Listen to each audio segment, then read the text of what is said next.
अध्याय 301 पूरी गति से आगे बढ़ें। जीवन की गतिविधि के निशान। आखिर क्या हो रहा है? क्या कोई परग्रही प्रजाति है? एक के बाद एक अप्रत्याशित घटनाओं का सामना करते हुए वीर ने सहज रूप से सबसे खराब स्थिति के बारे में सोचा। नहीं, लाइट ब्रेन ने मिनट तक सटीक संख्या बताते हुए कहा। ये कृत्रिम खुदाई के निशान हैं। इस ग्रह पर खनन हुआ था और ज्यादा समय पहले नहीं। गणना के अनुसार ये 11 दिन 1 घंटा और 36 मिनट पहले हुआ था। क्या ऐसा है? वीर ने काफी देर तक सोचा, फिर उसके मन में एक विचार आया। यह आकाशगंगा का अंतिम छोर था। हालांकि वह रास्ता भटक गया था, सैद्धांतिक रूप से वह ग्रेट वॉल यूनिवर्सिटी से ज्यादा दूर नहीं था। यहाँ सक्रिय लोग संभवतः ग्रेट वॉल यूनिवर्सिटी से थे। अगर वह उन्हें ढूंढ लेता तो क्या ये कमाल की बात नहीं होती। पूरी ताकत से, पूरी रफ्तार से आगे बढ़ो, वीर ने आदेश दिया। युद्धपोत तुरंत सक्रिय हो गया। श्रमिक मधुमक्खी रोबोट अधिकतम क्षमता पर काम कर रहे थे और खनिज निष्कर्षण उपकरण बना रहे थे। उच्च ऊर्जा वाले खनिजों के टुकड़ों को एकत्र किया गया, उन्हें सामग्री पीसने वाली मशीन में डाला गया, पीसकर धूल बना दिया गया और प्रचुर मात्रा में ऊर्जा में परिवर्तित कर दिया गया। युद्धपोत का ऊर्जा सूचकांक लगातार बढ़ता गया, 10% के महत्वपूर्ण क्षेत्र से शुरू होकर अंततः 100% तक पहुंच गया। इन सब के बाद विशाल पर्वत के आकार के उस क्षुद्रग्रह को खोदकर हजारों गड्ढे बना दिए गए थे। उसके सभी ऊर्जा खनिज पूरी तरह से निकाल लिए गए थे, केवल खंडहर ही बचे थे। बूम! युद्धपोत की पूंछ से शक्तिशाली लपटें निकल रही थीं, जो धीरे धीरे ऊपर उठ रही थीं। कुछ ही समय में इसने अधिकतम गति प्राप्त कर ली और सीधे अंतर्तारकीय अंतरिक्ष की गहराई में विलीन हो गई। गति बढ़ाओ और फिर से गति बढ़ाओ। युद्धपोत की छवि धुंधली पड़ने लगी, जिससे अनगिनत परछाइयां पीछे छूट गईं, मानो एक चांदी की रोशनी की पट्टी शून्य को चीरती हुई निकल रही हो। यह एक विशेष घटना थी जो प्रकाश की गति से कम गति की अवस्था तक पहुंचने पर उत्पन्न हुई थी। प्राचीन पृथ्वी युग के सापेक्षता सिद्धांत ने यह बताया कि कोई वस्तु प्रकाश की गति के जितनी करीब पहुंचती है, उसका द्रव्यमान अनंत रूप से बढ़ जाता है। जब तक कोई व्यक्ति वर्महोल से नहीं गुजरता, तब तक केवल पदार्थ को त्वरित करके प्रकाश की गति से अधिक गति प्राप्त करना असंभव है। प्रकाश की गति से कम गति वाली अवस्था ऊर्जा की दृष्टि से सबसे कुशल उच्च गति यात्रा विधि है। इस महत्वपूर्ण बिंदु से आगे बढ़ने पर ऊर्जा की खपत में तेजी से वृद्धि होगी, जिससे ये प्रयास काफी हद तक निरर्थक हो जाएगा। लाल बौने तारे ढह चुके तारों से बनते हैं, जिनमें अत्यधिक गुरुत्वाकर्षण होता है, जो बड़ी संख्या में क्षुद्रग्रहों को अपनी ओर खींचकर तारों का एक अविश्वसनीय रूप से घना वलय बनाता है। युद्धपोत तेजी से उसके बीच से निकल गया। इतनी तेज गति से विशाल सौरमंडल को भी महज आधे घंटे में पार किया जा सकता था। असंख्य ग्रह तेजी से गुजरते गए, विचित्र और विविध, जिनमें वातावरण बहुत अलग अलग थे। पूरी तरह से पानी से बने महासागरीय ग्रह, विशाल सोने की नसों से घिरे हीरे से जड़े सोने के ग्रह और पूरी तरह से रेडियोधर्मी पदार्थों से बने विकिरण ग्रह। वीर युद्धपोत में खड़ा होकर तेजी से गुजरते हुए दृश्यों को विस्मय से देख रहा था। जब भी उन्होंने ब्रह्मांड की विशालता और आश्चर्य को देखा, तो वे हमेशा अचंभित रह गए। तारों से भरे आकाश को देखते हुए ब्रह्मांड की विशालता को जितना अधिक समझा जाता है, उतना ही अधिक मानवता की तुच्छता पर आश्चर्य होता है। सभी सफलताएं, असफलताएं, गौरव और अपमान महत्वहीन हो जाते हैं। उनके हृदय का स्वरूप मानो बाहर से अंदर तक शुद्ध हो गया हो और अविश्वसनीय रूप से स्पष्ट हो गया हो। वीर पालथी मारकर जमीन पर बैठा था, उसका मन शांत जल की तरह स्थिर था। वह सांस ले रहा था और छोड़ रहा था। रास्ते भर युद्धपोत के स्कैन पूरी तरह से सक्रिय थे, जो हर तरह के छोटे छोटे निशानों की तलाश कर रहे थे। मानव पदचिह्न और भी स्पष्ट होते चले गए। उनकी गति तेज नहीं थी। 10 दिन पहले मिले निशानों से लेकर 3 दिन पहले मिले संकेतों तक, इन सभी से यह संकेत मिलता था कि वह मानवीय गतिविधियों की सीमा के और करीब आता जा रहा था। अंतरिक्ष में इतने लंबे समय तक भटकने के बाद आखिरकार उसे अपनी दिशा मिल गई। वीर मन ही मन बहुत खुश हुआ। 2 दिन पलक झपकते ही बीत गए। लाइट ब्रेन की चेतावनी भरी आवाज ने उसे जगा दिया। मास्टर, मानव युद्धपोतों का पता लगा लिया गया है। हुआगुओशान स्टारशिप स्वचालित रूप से गुप्त मोड में प्रवेश कर रही है। वीर ने अपनी आंखें खोली और देखा कि एक विशालकाय वस्तु धीरे धीरे सीधे आगे की ओर उड़ रही है। यह एक युद्धपोत था जिसका बाहरी कवच पूरी तरह से धातु का बना था और इसका आकार एक विशाल फूली हुई वेल जैसा विचित्र था। इसका ढांचा जगह जगह से पैच से ढका हुआ था, जिससे ये फटा हुआ और घिसा पिटा दिखता था, मानो किसी अनाड़ी दर्जी का काम हो। जहाज का ढांचा डगमगा रहा था, ऐसा लग रहा था मानो उस पर कचरे का ढेर लगा हो, जो किसी भी क्षण टूटकर बिखर सकता है। क्या यह एक अंतरतारकीय युद्धपोत है? वीर ये दृश्य देखकर स्तब्ध रह गया। अपनी सहनशीलता के बावजूद उसने ऐसी स्थिति की कल्पना नहीं की थी। क्या इस तरह की कोई चीज काम कर सकती है? क्या गतिमान अवस्था में ये स्वतः नष्ट नहीं हो जाएगा? जर्जर अवस्था में होने के बावजूद जहाज के कुछ उजागर हिस्सों में अभी भी मानव प्रौद्योगिकी के निशान दिखाई देते थे। ये स्पष्ट रूप से ग्रेट वॉल यूनिवर्सिटी का बैटलशिप नहीं था। ब्रह्मांड के 10 सर्वश्रेष्ठ विश्वविद्यालयों ने मानवता की सबसे उन्नत तकनीक और प्रतिभाशाली छात्रों को एकत्रित किया। उनका तकनीकी स्तर सामान्य मनुष्यों से कहीं अधिक था, वे कभी भी घटिया सामान नहीं बनाते थे। अज्ञात उत्पत्ति। वीर ने उसका पीछा करने का फैसला किया और जल्द ही उसे कुछ अजीबोगरीब चीज का पता चला। हालांकि युद्धपोत जर्जर हालत में था और ऐसा लग रहा था कि वह किसी भी क्षण टूट सकता है, फिर भी उसके सभी उपकरण बहुत स्थिर थे और उसकी गति धीमी नहीं थी। वह प्रकाश की गति के 1/3 की अति उच्च गति से लगातार आगे बढ़ रहा था और आसपास के क्षेत्र की निगरानी के लिए उससे कई कैमरे लगे हुए थे। ये पहले से ही सौर मंडल का किनारा था, ग्रेट वॉल यूनिवर्सिटी के निर्देशांकों के बहुत करीब, लेकिन उसे सटीक मार्ग का पता नहीं था। ये साधारण सा दिखने वाला टूटा फूटा जहाज स्पष्ट रूप से कई वर्षों से आसपास के क्षेत्र में कार्यरत था और संभवतः उसे सटीक जानकारी पता थी। हालांकि ब्रह्मांड खतरनाक है। उचित अवसर के बिना यदि वह जल्दबाजी में आगे बढ़ता है तो इससे शत्रुता उत्पन्न हो सकती है। यह असुविधाजनक होगा। ये यात्रा किसी भी तरह से शांतिपूर्ण नहीं थी। वीर जैसे दृढ़ हृदय वाले व्यक्ति के बावजूद भी वह थका हुआ महसूस कर रहा था और अधिक परेशानी खड़ी नहीं करना चाहता था। युद्धपोत ने गुप्त मोड में प्रवेश किया और जर्जर जहाज से काफी पीछे पीछे चलने लगा। अचानक विशालकाय जर्जर जहाज को मानो कुछ पता चला और वह धीरे धीरे नीचे उतरने लगा और एक ग्रह पर उतर गया। कनखजूरे जैसी दर्जनों यांत्रिक भुजाएं जहाज के बाहरी आवरण से निकली हुई थीं। वे देखने में भद्दी और भद्दी लगती थीं, लेकिन बेहद टिकाऊ थीं, जो विशाल ड्रिल मशीनों में बदल जाती थीं जो लगातार घूमती और फैलती रहती थीं, सीधे ग्रह के केंद्र में छेद करती हुई, निरंतर मथती रहती थीं। विभिन्न खनिजों को पीसकर स्लैग बनाया गया, फिर उसे निकाला गया, उसके बाद तेजी से छानकर अलग कर लिया गया और पतवार में खींच लिया गया। एक खनन पोत, उससे अधिक कुछ नहीं। वीर ने देखा कि बड़ी मात्रा में ताज़ा पानी भी निकाला जा रहा था। बहुत दिलचस्प। अपना उद्देश्य पूरा करने के बाद जर्जर जहाज ऊपर उठा और फिर से उड़ान भर गया, पीछे एक उजाड़ और बंजर ग्रह छोड़ गया। हुआगुओशान युद्धपोत उसका पीछा करता रहा और पूरे रास्ते उस पर नजर रखता रहा। जर्जर जहाज रुकता और चलता था, जब भी वह किसी संसाधन ग्रह के पास से गुजरता था तो खनन के लिए रुक जाता था। वीर मन ही मन अनुमान लगा रहा था, इतने अधिक खनिज संसाधनों का संग्रहण एक युद्धपोत की आंतरिक आवश्यकताओं से कहीं अधिक था। तो ये संसाधन कहाँ ले जाए जा रहे थे? इस दूरस्थ क्षेत्र में मानवता की सीमाओं की रक्षा करने वाले ग्रेट वॉल विश्वविद्यालय के अलावा और कहाँ इतने संसाधनों की आवश्यकता होगी? उसके मन में एक हलचल सी मच गई। क्या इसका यह मतलब नहीं था कि इस खनन जहाज का पीछा करते हुए वह स्वाभाविक रूप से ग्रेट वॉल विश्वविद्यालय पहुंच सकता था? इस अंतर्निहित कारण को समझते हुए वीर की चिंता कम हो गई।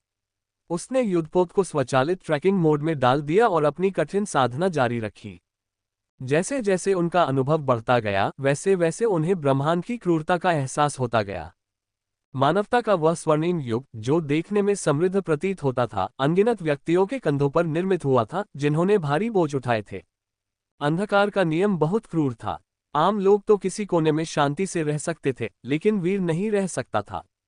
अंतरतारकीय साधक मानवता की रीढ़ थे। साधना के मार्ग पर चलते हुए उसे देर सवेर परग्रही प्रजातियों का सामना करना ही था, उसे आराम करने का कोई अधिकार नहीं था।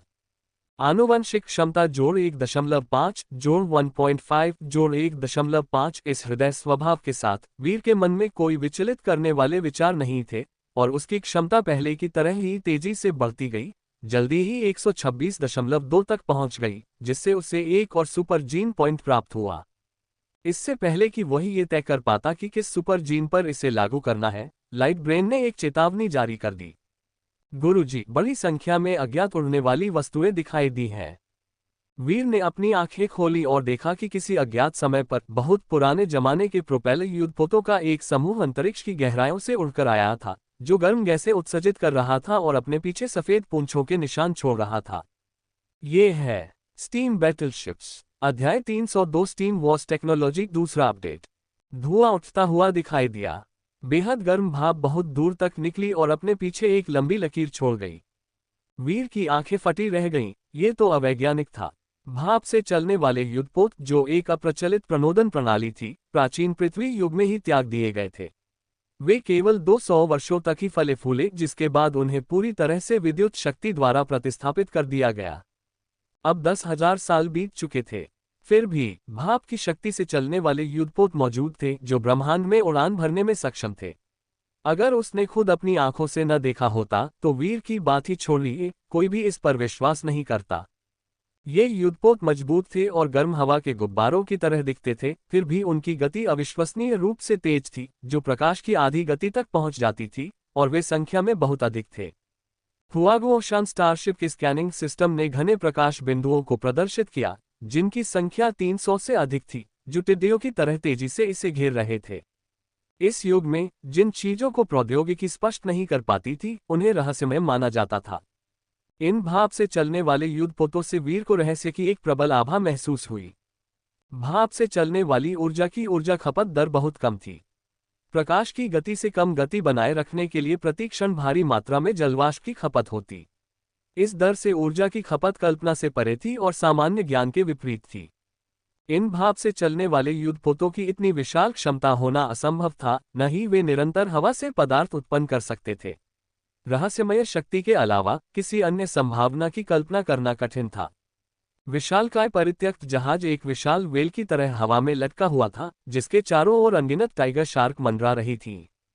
Boom boom boom. एक काला, धधकता हुआ मिसाइल, डिजाइन में प्राचीन लेकिन अविश्वसनीय रूप से शक्तिशाली, तेजी से निकला। ये परित्यक्त जहाज से टकराया और तुरंत एक जोरदार धमाके के साथ फट गया। निर्वात में नीली लपटें जलती रहीं, जो काफी देर तक सुलगती रहीं। गर्मी से धातु पिघलने लगी और लपटें लगातार परित्यक्त जहाज के अंदरूनी हिस्से में फैलती रहीं। लेकिन परित्यक्त जहाज अनियंत्रित रूप से कांपने लगा और उसका सबसे बाहरी आवरण तेजी से उखड़ गया, जो कई धातु के टुकड़ों में बिखर गया। अपनी बाहरी परत को उतारते हुए परित्यक्त जहाज ने अंततः अपना असली रूप प्रकट किया, जिसमें अनगिनत गहरे, मोटे तोप के बैरल बाहर की ओर निकले हुए थे। Boom boom boom. चकाचौंध कर देने वाली रोशनी, एक के बाद एक प्रकाश की मोटी किरणें धरती को हिला देने वाली ताकत के साथ निकली।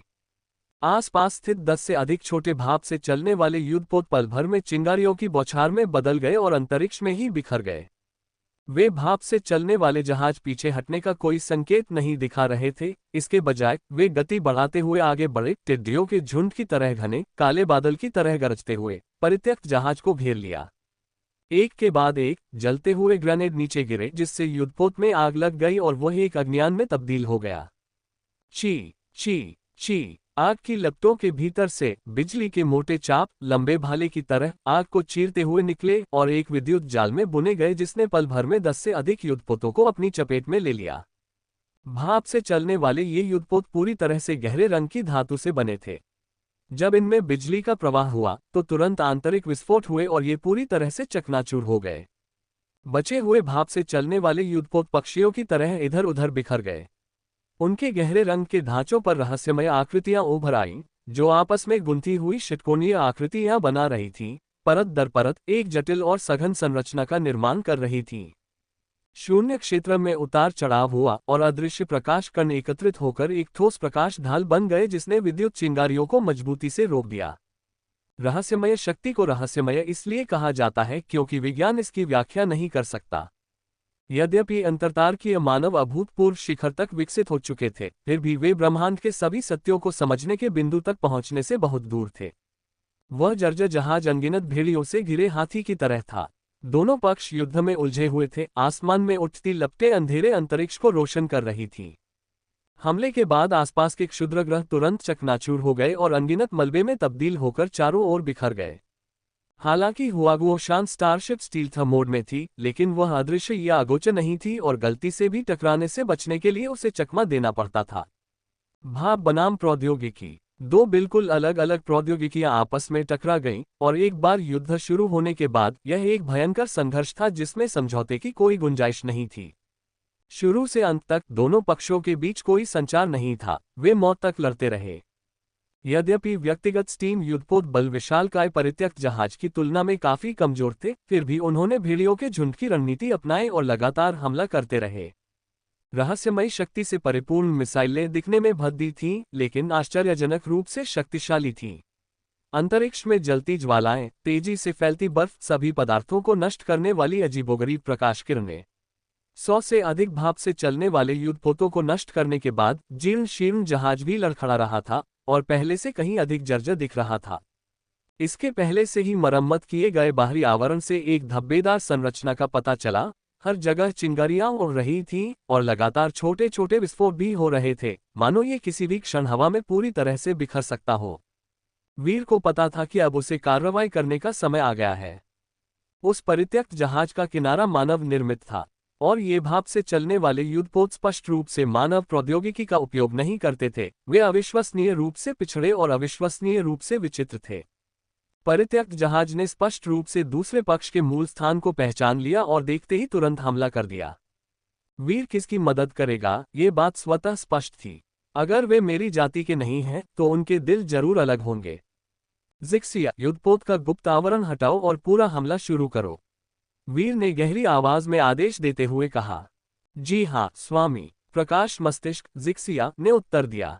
जल्दी से आना। प्रकाश का आवरण बिखर गया और शून्य लोक मुड़ गया। एक चांदी का युद्धपोत प्रकट हुआ, जिसका ढांचा मानो एक ही टुकड़े का बना था, बिना किसी जोड़ के, भविष्यवादी विज्ञान कथा से भरपूर, मानो अंतरिक्ष में गुजरता हुआ एक चांदी का शटल हो जो तारों के प्रकाश को प्रतिबिंबित कर रहा हो। इसके प्रकट होते ही इसने तुरंत दोनों पक्षों का ध्यान आकर्षित कर लिया। स्थिति बिगड़ने की आशंका में विशालकाय जीर्ण शीर्ण जहाज और भाप से चलने वाले युद्धपोत दोनों ही तेजी से पीछे हट गए। क्वांटम एनहिलेशन कैनन पूरी ताकत से, वीर चिल्लाया। हुआगुओशान स्टारशिप के प्रवेश करते ही एक मोटी तोप की नली तुरंत बाहर निकली और एक लंबी तलवार की तरह सीधी खड़ी हो गई। कण आपस में टकराए और अगले ही पल गर्जना के साथ ऊर्जा का एक सैलाब फूट पड़ा। क्वांटम ऊर्जा के इस प्रवाह में मौजूद प्रत्येक मूलभूत कण परमाणु से भी छोटा था, जो सूक्ष्मतम स्तर पर भी विरोधियों को नष्ट कर देता था। ये जहां भी जाता सब कुछ स्वाभाविक रूप से धूल में बदल जाता, यहां तक कि कचरे का एक कण भी नहीं बचता था। इसके मार्ग में आने वाले क्षुद्रग्रह विस्फोट के जरिए टुकड़े टुकड़े हो गए। 50 से अधिक भाप से चलने वाले युद्धपोत, जो बचाव करने में असमर्थ थे, पल भर में धूल में बदल गए और धूल पूरे ब्रह्मांड में फैल गई, जिससे उनका अस्तित्व समाप्त हो गया। क्वांटम तोप की गति रुकी नहीं, वह सीधे अंतरिक्ष की गहराइयों में चली गई। उसका गंतव्य अज्ञात था। एक ही गोले की शक्ति भयावह थी, जिसके कारण स्टीम बेड़े को अपने 1/4 युद्धपोतों को खोना पड़ा। शेष युद्धपोत भयभीत प्रतीत हुए और तुरंत इधर उधर भागने लगे। बूम बूम बूम, तोपों की आग आसमान में बुलंदियों तक पहुंची। परित्यक्त जहाज को एहसास हुआ कि अचानक प्रकट हुआ ये चांदी का युद्धपोत शत्रु नहीं बल्कि मित्र प्रतीत होता है, जिसने एक ही गोले से शत्रु को बुरी तरह घायल कर दिया था। स्वाभाविक रूप से वह डूबते हुए कुत्ते को हराने का यह अवसर नहीं छोड़ेगा। पलक झपकते ही उसने अपनी शेष सारी मारक क्षमता का इस्तेमाल किया, जिससे भाप से चलने वाले युद्धपोत अफरा तफरी में भागने लगे। 10 से अधिक युद्धपोतों को छोड़कर वे बिना किसी निशान के गायब हो गए।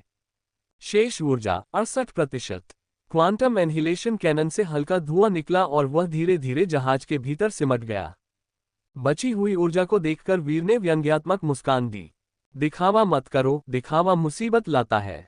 उस एक शॉट ने ही 32% ऊर्जा की खपत कर ली। हुआगुओ पर्वत की सारी ऊर्जा को मिलाकर भी ये 3 गोले नहीं दाग सकता था।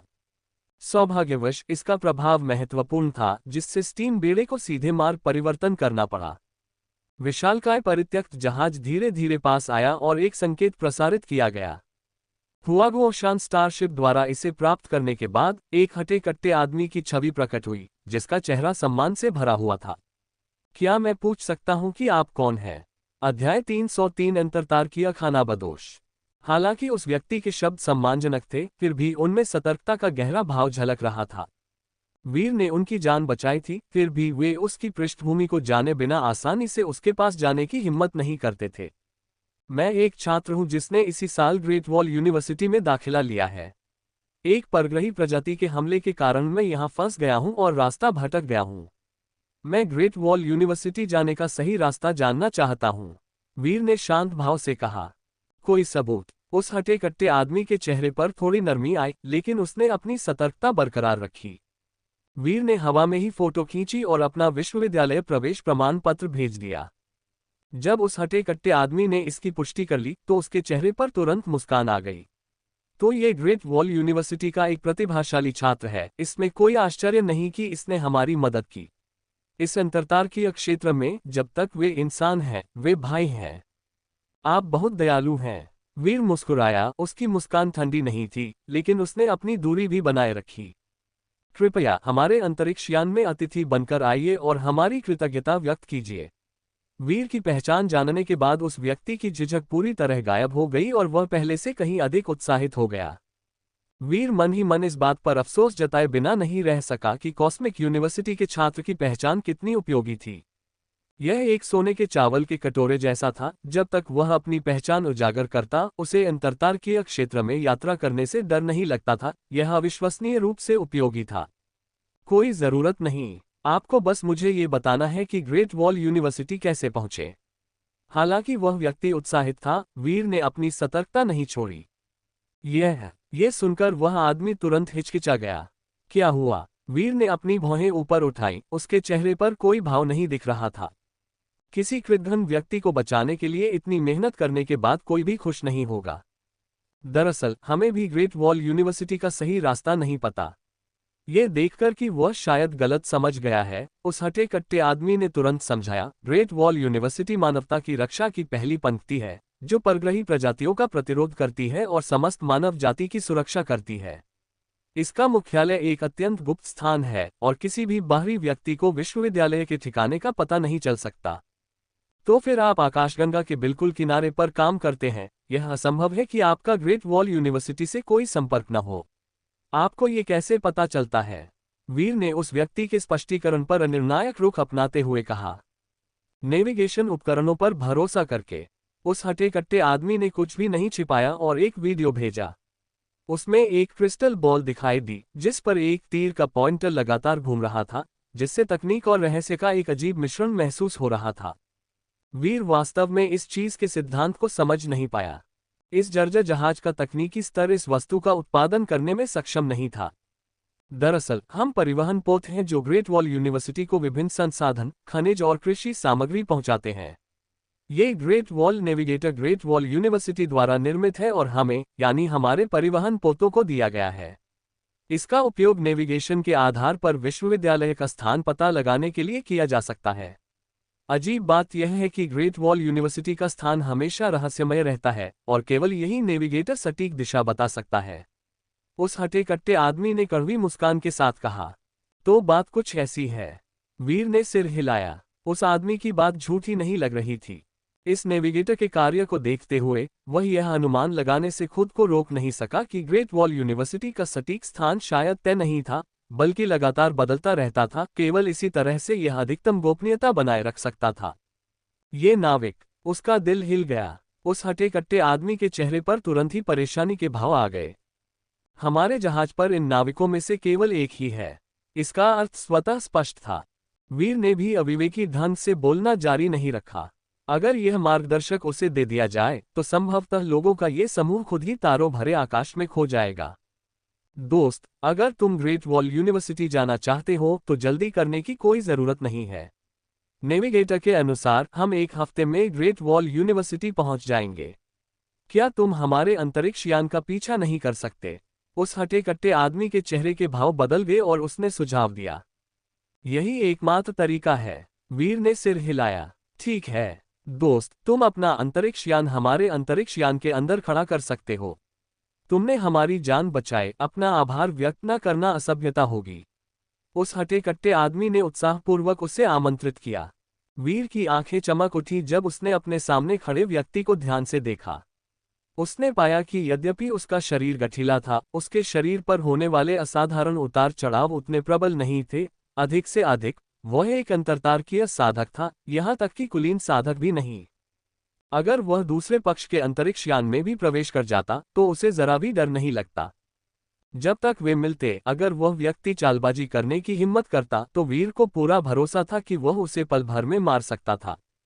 ठीक है, वह मान गया। अगले कुछ समय तक वे साथ साथ यात्रा करेंगे और दूसरे पक्ष की पृष्ठभूमि के बारे में पता लगाना कोई बुरी बात नहीं थी।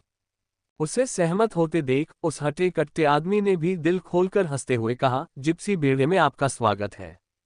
उस विशाल जर्जर जहाज का निचला हिस्सा खुल गया, जिससे एक आंतरिक लैंडिंग बे का पता चला। हुआगुओशान स्टारशिप उसमें घुस गई और उससे जुड़ गई। जैसे ही वे केबिन से बाहर निकले, उत्सव के परिधान पहने लोगों का एक समूह दूर से उनका अभिवादन करने के लिए आया। सबसे आगे एक हट्टा कट्टा आदमी चल रहा था, जिसके साथ रंगीन स्कर्ट पहने एक लड़की थी। वह अभी युवा थी लेकिन पहले से ही बेहद आकर्षक थी, कई रंगीन गहनों से सजी हुई थी, जिससे उसकी पतली कमर दिखाई दे रही थी जो चलते समय पानी के सांप की तरह लहरा रही थी, बेहद कामुक और मोहक। जिप्सी, ये पारंपरिक कपड़े वीर को प्राचीन पृथ्वी युग में बहुत प्रसिद्ध एक खानाबदोश जाति की याद दिलाते थे। अंतरतारकीय युग तक वे अभी भी खानाबदोश थे, उनके पास रहने के लिए कोई निश्चित स्थान नहीं था। वे रास्ते में विभिन्न व्यापारों और व्यवसायों में संलग्न रहते थे और कुछ विशेष परिस्थितियों में अवैध गतिविधियों में भी शामिल होते थे। अंतरिक्षीय खानाबदोश एक ऐसी जाति थी जिसकी प्रतिष्ठा काफी खराब थी और उसने उनसे सामना होने की उम्मीद नहीं की थी। वीर और भी अधिक सतर्क हो गया। वीर, नमस्कार, मैं एनके हूँ, इस जिप्सी बेड़े का कप्तान, और मैं आपका हार्दिक स्वागत करता हूँ। आपने हमारी जान बचाई है और अब कृपया आइए और युद्ध में मिली अपनी लूट का इनाम लीजिए। तगड़े कदकाठी वाले एनके ने स्वाभाविक उत्साह के साथ वीर का स्वागत किया और उसे अंतरिक्ष यान में ले गए। गड़गड़ाहट, यांत्रिक गर्जना। अंतरिक्ष यान के बाहरी हिस्से के भीतर से यांत्रिक पंजे निकले और भाप से चलने वाले जहाजों के मलबे को एक एक करके पकड़ लिया, जिससे अंदर छोटे हरे रंग की त्वचा वाले मानवाकार शव दिखाई दिए। ये हरे रंग की त्वचा वाले राक्षस बोनो जितने छोटे कद के थे, उनकी त्वचा झुर्रीदार थी, वे बेहद बदसूरत थे, उनकी नाक लंबी और पतली थी और उनका शरीर झुका हुआ था। अगर उनकी सीधी चाल न होती तो पहली नजर में वे हरे रंग की चमड़ी वाले कुत्तों की तरह दिखते। ये तारा में आकाश के जिन तो जन्मजात लुटेरे हैं, सचमुच घृणित। उस हटे कट्टे आदमी ने गुस्से में कहा कि इन्हीं हरे रंग के राक्षसों ने उसके अंतरिक्ष यान को भारी नुकसान पहुंचाया है। अपना गुस्सा काबू न कर पाने पर वह उनके पास गया और उन्हें कई बार जोर से लात मारी। हरे रंग की त्वचा वाले जिन। वीर का दिल चौंक गया। क्या जिन प्राचीन पृथ्वी की पश्चिमी पौराणिक कथाओं में एक प्रकार के राक्षस नहीं थे? इन तारा में आकाश के जिन्नों से उनका क्या संबंध था? ये सभी तारा में आकाश के जिन हैं, जो आकाशगंगा के मूल निवासी एक बुद्धिमान प्रजाति हैं। इन्होंने रहस्यमयी शक्तियों में महारत हासिल कर ली है और धातु को गढ़ने में माहिर हैं। ये धातु को रहस्यमय बना सकते हैं और भाप की पुरानी तकनीक से अंतरिक्ष में यात्रा कर सकते हैं। हालांकि अंततः ये मानवता की उन्नत तकनीक का मुकाबला नहीं कर सकते। इनकी सभ्यता नष्ट हो गई और इन्हें इस लाल बौने तारे के वलय में धकेल दिया गया। इन जिन्नों की प्रजनन क्षमता तिलचिट्टों के समान है, आप कितने भी मार दें, इनसे छुटकारा नहीं मिल सकता। ये झुंड में घूमते हैं और अक्सर गुजरने वाले मानव बेड़ों को लूट लेते हैं, जो बहुत परेशान करने वाला है। उसके बगल में खड़ी जिप्सी लड़की ने अपना मुंह ढक लिया और मुस्कुराते हुए समझाया। वीर मुस्कुराया और गहरी सोच में डूबा हुआ सिर हिलाया। जब प्राचीन साधना सभ्यता अपने चरम पर पहुंची तो यह निश्चित रूप से पृथ्वी तक ही सीमित नहीं थी, इसके पच्चीन पूरे तारामंडल में फैल गए। पौराणिक कथाओं में वर्णित वे राक्षस वास्तव में मौजूद हो सकते हैं, जिनका सामना प्राचीन साधकों ने किया होगा, जिन्होंने बाद में अनगिनत पौराणिक अभिलेख छोड़े होंगे। इस समय जिप्सी लोग युद्ध में प्राप्त हुई वस्तुओं को संसाधित कर रहे थे। लड़की कुछ देर तक ऊपर देखती रही, उसकी बड़ी बड़ी चमकदार आंखें इधर उधर घूमती रहीं और कभी कभी वह वीर को तीव्र जिज्ञासा से देखती रही। क्या कुछ गड़बड़ है? वीर ने मुस्कुराते हुए पूछा। कैसा रहेगा? क्या आप भविष्य जानना चाहती हैं? जिप्सी लड़की ने आंखें घुमाई और अचानक पूछ डाला। क्या? वीर चौंक गया। याद रखना, मैं सैली हूँ, जिप्सियों की चुड़ैल। मेरे लोगों को बचाने के बदले में मैं तुम्हें मुफ्त में भविष्य बता सकती हूँ। चुड़ैल सैली खिलखिलाते हुए अपनी कमर से कई रहस्यमय पैटर्न वाले कार्डों का ढेर निकालने लगी। भविष्य बताने वाला कार्ड। अध्याय 304 मूर्ख और राजा। भविष्यवाणी। उस युवती की बातें सुनकर वीर के चेहरे पर अजीब भाव आ गए। भविष्यवाणी करना भाग्य का अनुमान लगाने की एक तकनीक है जो रहस्यमय लगती है, लेकिन भविष्य स्वभाव से ही अनिश्चित है। अभी एक छोटा सा बदलाव भी तितली प्रभाव पैदा कर सकता है, जिससे अनगिनत परिवर्तन हो सकते हैं। बिल्कुल सही, जिप्सी चुड़ैल साली ने रहस्यमयी मुस्कान के साथ कहा। हमारे जिप्सियों की भविष्यवाणी बहुत सटीक होती है। कहा जाता है कि प्राचीन काल से ही टैरो कार्ड जादुई वस्तुएं हैं जो देवताओं से संवाद कर सकती हैं। आप ग्रेट वॉल विश्वविद्यालय के छात्र हैं और हमारे पास आपको देने के लिए कुछ भी अच्छा नहीं है। शायद ये भविष्यवाणी आपकी मदद कर सके। एक बार कोशिश करना चाहेंगे? भविष्य बताने वाला कार्ड। वीर ने चुड़ैल के हाथ में मौजूद रंगीन कार्डों के समूह को देखा, जिन पर अनेक रहस्यमय आकृतियां उकेरी गई थीं।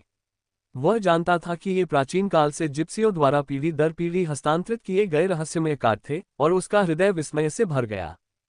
प्राचीन काल में जिप्सी लोग खानाबदोश थे, जिनका विभिन्न सभ्यताओं से संपर्क था, जिन्होंने कई पौराणिक तत्वों को मिश्रित किया था और जिनके अपने गहन रहस्य थे। इन टैरो कार्डों की उत्पत्ति बहुत रहस्यमय है और इसकी पुष्टि करना असंभव है, जो इनके रहस्यमय स्वभाव को और भी बढ़ा देता है। हालांकि भविष्यवाणी अविश्वसनीय है, वीर के मन में कोई पूर्वाग्रह नहीं था, क्योंकि वह जानता था कि भविष्यवाणी वास्तव में मौजूद है। बात बस इतनी सी है कि भविष्य में बहुत सारे परिवर्तनीय कारक होते हैं, जिससे भविष्यवाणी करना बेहद मुश्किल हो जाता है। यह ऐसी चीज नहीं है जिसे कोई भी कम ज्ञानी व्यक्ति महारत हासिल कर सके, और अधिकांश भविष्यवक्ता केवल धोखेबाज होते हैं। लेकिन जब वास्तव में गहन व्यक्तित्व वाले व्यक्ति इसका उपयोग करते हैं, तो इसमें स्वर्ग और पृथ्वी की रचनाओं को अपने वश में करने की शक्ति होती है, एक ऐसी सूक्ष्मता जो कल्पना से परे है। वीर को इस बात की गहरी समझ थी। जब उन्होंने औषधीय गोलियों के रहस्य की खोज की, तो वे एक कीमियागरी के वातावरण में प्रवेश कर गए और उन्हें भट्टी कीमियागरी विधि की विरासत प्राप्त हुई। उस अमरछी बुजुर्ग की निगाहें युगों की लंबी नदी पर छाई हुई थीं, वीर के ठिकाने का पता लगा रही थीं, मानो कोई देवता या दानव हो, सचमुच भयानक। चुड़ैल के आत्मविश्वास से भरे हाव भाव को देखकर कोशिश करने में कोई हर्ज नहीं है। परिणाम चाहे जो भी हो, उस पर विश्वास करना है या नहीं, ये पूरी तरह से उस पर निर्भर है। तो चलिए कोशिश करते हैं।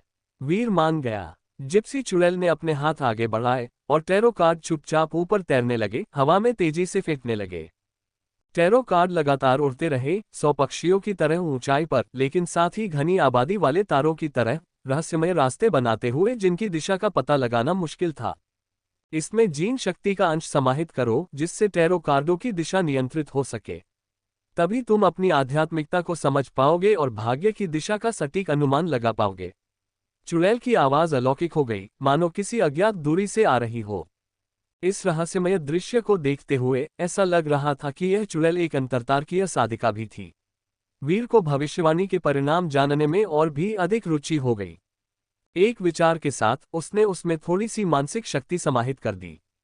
बाहरी शक्ति को भांपते हुए टैरो कार्डों ने अपनी दिशा बदल दी और वे और भी रहस्यमय और अप्रत्याशित हो गए। भूतकाल, वर्तमान काल, भविष्यकाल। चुड़ैल की आवाज अलौकिक थी, तुम किस भाग्य का अनुमान लगाना चाहते हो? भविष्य, वीर ने बिना झिझक के कहा। उन्हें अतीत की पूरी जानकारी थी और वर्तमान के बारे में उन्हें कोई संदेह नहीं था, केवल भविष्य ही उनके लिए एक कोरा पन्ना था। अपने दिमाग का इस्तेमाल करके एक मेजर आर्काना कार्ड और एक माइनर आर्काना कार्ड को अलग अलग पकड़ो, चुड़ैल ने कहा। टैरो कार्ड अविश्वसनीय रूप से तेजी से प्रेतों की तरह हिल रहे थे, जिससे प्रत्येक कार्ड की वास्तविक सामग्री को समझना मुश्किल हो रहा था। ऐसी स्थिति में केवल बेतरतीब ढंग से ही चुनाव करना संभव था। वीर, जो अपनी बुद्धि का तेज था, ने अपनी मानसिक शक्ति को 2 अदृश्य हाथों में विभाजित किया और तुरंत 2 कार्ड पकड़कर अपनी हथेली में रख लिए। चुड़ैल ने इशारा करते हुए ताश के पत्तों का बचा हुआ डेक अपने हाथ में लिया और कहा, सबसे पहले मेजर आर्काना कार्ड को पलट दो। वीर ने अपने बाएं हाथ में कार्ड पलटा। उस पर एक युवक की तस्वीर बनी थी, जो शानदार पोशाक पहने, चमकीला मुकुट पहने, कंधे पर एक छड़ी लिए हुए था जिसके सिरे पर सामान लटका हुआ था, और एक छोटा कुत्ता उसकी एड़ियों को खींच रहा था। उसके पैरों के नीचे की जमीन एक चट्टान के किनारे पर थी, एक और कदम उसे मौत के मुंह में धकेल देगा। Number 0, move. जिप्सी चुड़ैल ने धीरे से कहा, उसकी चमकदार आंखें वीर पर टिकी हुई थीं। द फुल, टैरो की शुरुआत, हर चीज का आरंभिक बिंदु जिसमें अनंत संभावनाएं समाहित हैं। वीर को टैरो कार्ड की कुछ बुनियादी समझ थी और वह केवल सही व्याख्या ही कर सकता था। लेकिन पेशेवर मामलों में पेशेवरों की बात सुननी चाहिए, और वह इतना अहंकारी नहीं था कि इसके विपरीत सोचे। शानदार वस्त्रों से सजे, खाई के किनारे पर चलते हुए, अगला कदम अनगिनत संभावनाओं से भरा है, और शायद अनगिनत आपदाओं से भी। आगे की आपकी यात्रा में अत्यधिक सावधानी की आवश्यकता है। चुड़ैल ने वीर को गहरी निगाहों से देखा। इसका क्या मतलब हो सकता है? इस प्रकार की अस्पष्ट भविष्यवाणियां स्वाभाविक रूप से अनगिनत स्थितियों से मेल खाती हैं, जो व्यावहारिक सार के बिना कई अर्थों का प्रतीक होती हैं। वीर कुछ नहीं बोला, चुपचाप आगे की व्याख्या की प्रतीक्षा करता रहा। चुड़ैल ने धीमी आवाज में बोलते हुए अपनी टिप्पणी दी। तथाकथित मूर्ख, एकाग्रचित और हल्के कदमों के साथ ये दर्शाता है कि सांसारिक बाधाएं उसे रोक नहीं सकती, जो ये संकेत देता है कि आपके पास एक दृढ़ हृदय है। शानदार वस्त्र पहने, चट्टान के किनारे पर चलते हुए, आंखों में आदर्श लिए हुए, वह एक ऐसे मार्ग पर चलने का प्रतीक है जहां जोखिम और पुरस्कार साथ साथ मौजूद होते हैं। बाएं हाथ में गुलाब, दाएं हाथ में सामान, हर जगह घूमना फिरना, ये दर्शाता है कि आपने अब सभी चिंताओं को त्याग दिया है। लेकिन उसके बगल में बैठा कुत्ता भौंक रहा है, जो आपको याद दिला रहा है कि अंधाधुंध आगे न बढ़ें और अपने पैरों के नीचे के रास्ते पर भी ध्यान दें। दिलचस्प। वीर के होठों के कोने पर हल्की सी मुस्कान आ गई।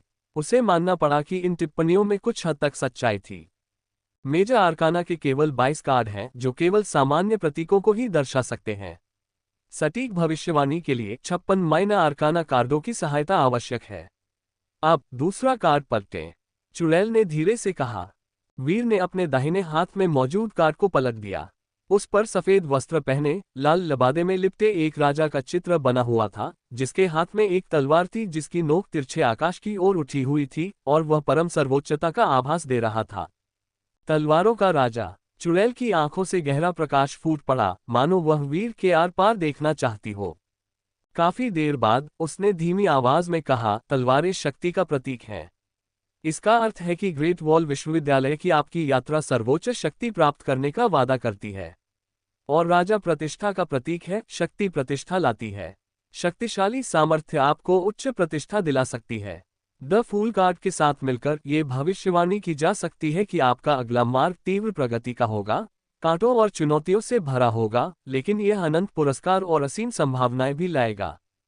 तो मुझे एक बहुत ही शुभ संकेत मिला है। वीर ने इस परिणाम पर बहुत अधिक विश्वास नहीं किया, इसे केवल एक शुभ संकेत माना। टैरो कार्ड में अच्छे और बुरे दोनों संकेत होते हैं, इसमें कुछ भी अच्छा या बुरा नहीं होता। लेकिन चुड़ैल ने सिर हिलाते हुए कहा, तलवार तेज तो होती है, पर उसके दो किनारे होते हैं और वो उल्टा भी पड़ सकती है।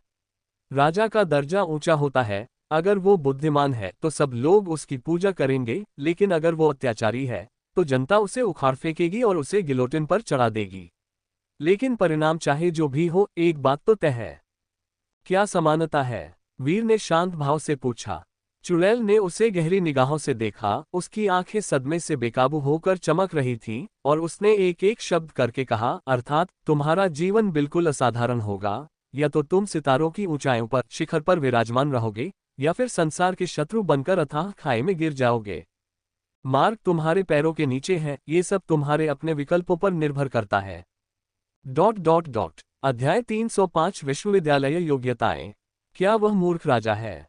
वीर ने सोचा। इन दोनों कार्डों के संयुक्त रूपक के कई अर्थ थे, जो व्यक्ति को गहन चिंतन में डाल देते थे। द फूल सभी चीजों का आरंभ है, जिसमें अनगिनत संभावनाएं समाहित हैं, जो रंगीन वस्त्र पहने हुए है, आकाश की ओर देख रहा है, और एक अथाह खाई बस एक कदम की दूरी पर है। राजा के हाथ में एक तलवार है, जो शत्रुओं को डरा सकती है और मंत्रियों को वश में कर सकती है, लेकिन अगर इसका गलत इस्तेमाल किया जाए तो ये खुद राजा को भी नुकसान पहुंचा सकती है। इन दोनों कार्डों की छवियां साधारण शगुन नहीं थी, इनमें अत्यधिक क्षमता थी, लेकिन साथ ही साथ बड़ा खतरा भी छिपा था। ऐसा प्रतीत हुआ कि ग्रेट वॉल यूनिवर्सिटी भी शांत नहीं थी। वीर ने मन ही मन सोचा। ग्रेट वॉल यूनिवर्सिटी अंतर्तारकीय मनुष्यों और परग्रही प्रजातियों के बीच युद्ध में रक्षा की पहली पंक्ति थी, जिसमें अनंत खतरे थे, जहां एक छोटी सी गलती पूर्ण विनाश का कारण बन सकती थी, लेकिन साथ ही इसने अपार पुरस्कार भी प्रदान किए, जिससे अंतर्तारकीय क्षेत्र में उच्चतम श्रेणी के साधना संसाधनों तक पहुंच संभव हो सकी। आकाशगंगा में सौर मंडल की स्थिति के समान, आकाशगंगा विशाल ब्रह्मांड में सबसे कम आध्यात्मिक ऊर्जा सांद्रता और सबसे कम संसाधनों वाली आकाशगंगा थी। इसलिए अंतर्तारकीय मानव सरकार ने हर साल बड़ी संख्या में ब्रह्मांड अन्वेषण दल भेजे ताकि वे मिल्की वे से परे की आकाशगंगाओं का पता लगाने का जोखिम उठा सकें। लागत बहुत अधिक थी, लेकिन जब तक उन्हें कोई आध्यात्मिक ऊर्जा वाला ग्रह मिल जाता या वे साधना के नए संसाधन वापस ले आते, तब तक ये बहुत बड़ा लाभ था। ब्रह्मांडीय जातियों के विशाल जंगल में अंतरतारकीय मनुष्य एक नए खिलाड़ी की तरह थे, जिन्होंने अभी अभी खेल में प्रवेश किया था। एक अपेक्षाकृत निम्न स्तर के नौसिखिया, जिनके सामने अभी भी कई अज्ञात भयावहताओं का सामना करना और उनका पता लगाना बाकी था। हालांकि जिप्सी चुड़ैल की भविष्यवाणी वीर को वह जबरदस्त झटका नहीं दे सकी जो प्राचीन अमरची बुजुर्ग को लगा था, लेकिन इसने उन्हें बहुत प्रेरणा दी और उनसे बहुत लाभ भी उठाया। प्राचीन पृथ्वी पर प्रत्येक सभ्यता की पौराणिक विरासत के अपने अनूठे पहलू थे। वीर ने दबे स्वर में सिर हिलाया। मित्र, ये तो युद्ध में मिली तुम्हारी लूट है। इसी क्षण दूर से एक जोरदार हंसी गूंजी और एक साथ बंधे हुए हरे रंग की चमड़ी वाले जिन के सिरों का ढेर फेंक दिया गया। एक तीखी खट्टी दुर्गंध ने उसकी नाक पर हमला कर दिया। पिताजी, आप क्या कर रहे हैं? जिप्सी चुड़ैल उस गंध से इतनी घुट गई कि उसकी आंखों से आंसू बहने लगे और वह झुंझलाहट में अपने पैर पटकने लगी। यह क्या है? वीर ने आंखें सिकुड़ते हुए सोचा कि इस व्यक्ति का क्या मतलब है। विशालकाय एनके ने देखा कि उससे बात समझ नहीं आई, तो उसने तुरंत समझाया, गलत मत समझो, ये सब युद्ध में लूटी गई तुम्हारी चीजें हैं। तुम इन्हें ग्रेट वॉल यूनिवर्सिटी में सराहनीय सेवा के बदले में दे सकते हो। उत्कृष्ट सेवा? वीर ने आश्चर्य से पूछा, मेरा अभी अभी दाखिला हुआ है और मुझे विश्वविद्यालय की स्थिति के बारे में ज्यादा जानकारी नहीं है। क्या आप मुझे इसके बारे में बता सकते हैं? बिल्कुल, उस बड़े आदमी ने हंसते हुए कहा, दरअसल मुझे सिर्फ बुनियादी जानकारी है, मुझे अंदरूनी बातें नहीं पता। विश्वविद्यालय पहुंचने पर आपको सब आसानी से पता चल जाएगा, लेकिन अभी के लिए मैं आपको एक संक्षिप्त जानकारी दे सकता हूं। इस बिंदु पर वह रुका, अपने विचारों को व्यवस्थित किया और सरल शब्दों में समझाना शुरू किया। ग्रेट वॉल यूनिवर्सिटी, जिसे विश्वविद्यालय कहा जाता है, वास्तव में इसकी आंतरिक संगठनात्मक संरचना एक विशाल मिश्रित सैन्य टुकड़ी के समान है, जिसमें विभिन्न शाखाएं हैं: अंतरतारकीय अंतरिक्ष युद्ध इकाइयां, लैंडिंग इकाइयां, अलौकिक इकाइयां, जो अंतरतारकीय युद्ध के सभी पहलुओं को कवर करती हैं। सैनिक वे छात्र और उनके वंशज हैं जो वहां रहते हैं और प्रजनन करते हैं। इस टुकड़ी की संख्या पहले ही करोड़ों तक पहुंच चुकी है, जो इसे अंतरतारकीय मनुष्यों की सबसे शक्तिशाली सेना बनाती है। केवल युद्ध क्षेत्र में लड़ने की क्षमता के मामले में ही अंतरतारकीय मनुष्यों में इसका कोई प्रतिद्वंद्वी नहीं है। यदि ग्रेट वॉल यूनिवर्सिटी लगातार एलियन प्रजातियों से नहीं लड़ रही होती, तो ये सेना अकेले ही आधी आकाशगंगा को अपने कब्जे में लेने के लिए पर्याप्त होती। ग्रेट वॉल यूनिवर्सिटी की विशेष प्रकृति को देखते हुए, जहां छात्र ही सैनिक हैं, क्रेडिट प्रणाली के स्थान पर एक विशेष मेधावी सेवा प्रणाली लागू की गई है। ग्रेट वॉल यूनिवर्सिटी पूर्ण रूप से निष्पक्ष प्रतिस्पर्धा पर जोर देती है। मेधावी सेवा स्वयं अर्जित करनी होती है और विश्वविद्यालय में सर्वोपरि है। चाहे वह शिक्षकों द्वारा पढ़ाए जाने वाले पाठ्यक्रमों में भाग लेना हो या किसी शिक्षक द्वारा पढ़ाया जाना हो, प्रसिद्ध शिक्षकों से शिक्षा प्राप्त करना हो या विभिन्न साधना संसाधनों के बदले में कुछ प्राप्त करना हो, इन सभी के लिए उत्कृष्ट सेवा की आवश्यकता होती है। और उत्कृष्ट सेवा केवल विश्वविद्यालय के मिशनों को पूरा करके ही प्राप्त की जा सकती है। क्योंकि तारा में आकाश गोब्लिन एक अत्यंत प्रचंड कीट प्रजाति है, इसलिए ग्रेट वॉल विश्वविद्यालय में एक दीर्घकालिक मिशन है जिसके तहत एक गोब्लिन का शिकार करके 10 उत्कृष्ट सेवा अंक अर्जित किए जा सकते हैं। यहाँ 50 गोब्लिन के सिर हैं, जो 500 उत्कृष्ट सेवा अंकों के बदले में दिए जा सकते हैं, और इन अंकों से ग्रेट वॉल विश्वविद्यालय के भीतर एक बिल्कुल नया माइक्रो मेका खरीदा जा सकता है। दुर्भाग्य से अन्य गोब्लिन के शव पूरी तरह से धूल में बदल गए हैं, जो ब्रह्मांडीय धूल बन गए हैं, और अब उन्हें पुनः प्राप्त नहीं किया जा सकता है। वीर को खुद इसकी ज्यादा परवाह नहीं थी। 500 सराहनीय सेवा अंक उसके लिए पहले से ही एक पूरी तरह से अप्रत्याशित बोनस थे। धन्यवाद। उसने गोबलिन के सिरों की दुर्गंध को अनदेखा करते हुए सिर हिलाया और उन्हें एक तरफ रख दिया। मित्र, हमारे बेड़े को बचाने के लिए धन्यवाद। थोड़ी देर में हम आपके स्वागत में और बाल बाल बचने की खुशी में एक भोज का आयोजन करेंगे। विशालकाय एनके ने मुस्कुराते हुए उसे आमंत्रित किया। अंतरिक्ष यान के अंदर स्थित विशाल चौक में आदिम शैली की बड़ी बड़ी आग की लपटें जलाई गईं। ये जिप्सी लोग जन्म से ही गाने और नाचने में माहिर थे और वे संगीत पर गाते और नाचते थे। उनमें से जिप्सी चुड़ैल सबसे अधिक आकर्षक थी। एक राजकुमारी की तरह घिरी हुई, उसकी पतली कमर पानी के सांप की तरह मुड़ती थी और उसमें ऐसा अद्भुत आकर्षण था कि अन्य जिप्सी पुरुष लगातार सीटी बजाते रहते थे। लेकिन चुड़ैल की आंखें वीर पर टिकी रहीं, जो एक अस्पष्ट प्रकाश से जगमगा रही थीं। वीर की ग्रेट वॉल यूनिवर्सिटी के छात्र के रूप में पहचान और उसके द्वारा पहले की गई भविष्यवाणी, दोनों ने उसके बारे में उसकी जिज्ञासा को तीव्र कर दिया था। उसे ऐसा महसूस हो रहा था मानो वह एक ऐसे कोहरे में लिपटा हुआ हो जिसके कारण उसे देखना या उसके बारे में अनुमान लगाना असंभव था। भाग्य से निपटने वाली एक जिप्सी चुड़ैल होने के नाते वह वीर के भविष्य के बारे में बहुत उत्सुक थी। क्या वह सचमुच एक दिन अंतरतारकीय जगत के शिखर पर पहुंचेगा? सुंदर चुड़ैल अक्सर वीर पर अपनी निगाहें गड़ा देती थी। हालांकि वीर को इस बात की कोई परवाह नहीं थी और वह कप्तान से ग्रेट वॉल यूनिवर्सिटी से संबंधित जानकारी के बारे में बातचीत कर रहा था। ये लड़का बहुत घमंडी है। क्या ये ग्रेट वॉल यूनिवर्सिटी का छात्र नहीं है? इसमें ऐसी क्या बड़ी बात है? हमारी जिप्सी राजकुमारी ने बार बार संकेत दिए हैं, लेकिन उसने बिल्कुल भी प्रतिक्रिया नहीं दी है। मुझे कहना पड़ेगा, उनका चांदी का अंतरिक्ष यान वाकई एक बढ़िया वस्तु है। कुछ जिप्सी असंतुष्ट महसूस कर रहे थे और लगातार शिकायत कर रहे थे, लेकिन उन्हें यह नहीं पता था कि वीर यह सब सुन रहा था। उसने अनदेखा करने का नाटक किया। मन की बात छिपी रहती है, इसलिए सावधान रहना चाहिए। हालांकि उन्होंने इन जिप्सियों की जान बचाई, लेकिन उन्होंने एक पल के लिए भी अपनी सतर्कता में ढील नहीं दी। जिप्सी लोग खानाबदोश थे, संगठित नहीं थे और उनकी प्रतिष्ठा बहुत अच्छी नहीं थी। कभी कभी वे डाकुओं के रूप में भी काम करते थे। अगर उन्होंने सचमुच बुरे इरादे रखने की हिम्मत की होती तो वह जरा भी विनम्र नहीं होता। ये जिप्सी बेड़ा लाभ कमाने के उद्देश्य से ग्रेट वॉल विश्वविद्यालय को आपूर्ति पहुंचाने वाला एक छोटा बेड़ा था और विश्वविद्यालय के आंतरिक मामलों के बारे में उनकी समझ सीमित थी। महज आधे घंटे की बातचीत के बाद वीर ने सारी जानकारी हासिल कर ली और कप्तान एनके के सामने से सब कुछ उगल दिया। उसने जिप्सी लोगों की अलाव पार्टी को भी दिलचस्पी से देखा, लेकिन चुड़ैल ने उसे चाहे जैसे भी आमंत्रित किया हो, वह कभी भी उसमें भाग लेने के लिए आगे नहीं बढ़ा। एक सूक्ष्म दूरी बनाए रखी, जिससे उसे नाखुशी भरी निगाहों का सामना करना पड़ा। पार्टी खत्म होते ही वीर तुरंत अपने अंतरिक्ष यान में लौट आया और एकांत में साधना करने लगा। खेती बाड़ी करना अत्यावश्यक था, ऐसे तुच्छ प्रेम प्रसंगों में उलझने के लिए उनके पास इतना समय कैसे हो सकता था? जिप्सी चुड़ैल उसे जाते हुए देखती रही और गुस्से में उसके पीछे पैर पटकते हुए बोली, हम्फ, यह मूर्ख ... आनुवंशिक क्षमता जोड़ 1.6 जोड़ 1.6 जोड़ 1.6। अनजाने में ही 2 दिन का सफर बीत गया। वीर द्वारा तैयार की गई अस्थि मज्जा शुद्धिकरण की गोलियां शुरू में बहुत कम थीं और वे पहले ही इस्तेमाल हो चुकी थीं। उसने अपनी आंखें खोली और ग्रेट वॉल यूनिवर्सिटी पहुंचने की तीव्र इच्छा महसूस करने लगा, क्योंकि केवल वहीं उसे आगे की संभावनाएं मिल सकती थीं। बूम बूम बूम, तभी जहाज में जोरदार कंपन हुआ। वीर आश्चर्य से खड़ा हो गया और आवाज की दिशा में देखने लगा तो उसने देखा कि केबिन के बाहर खोपड़ी के झंडे लहराते हुए जहाजों का एक बेड़ा आक्रामक रूप से उसकी ओर बढ़ रहा है। अध्याय 306 अंतरिक्ष समुद्री डाकुओं का हमला।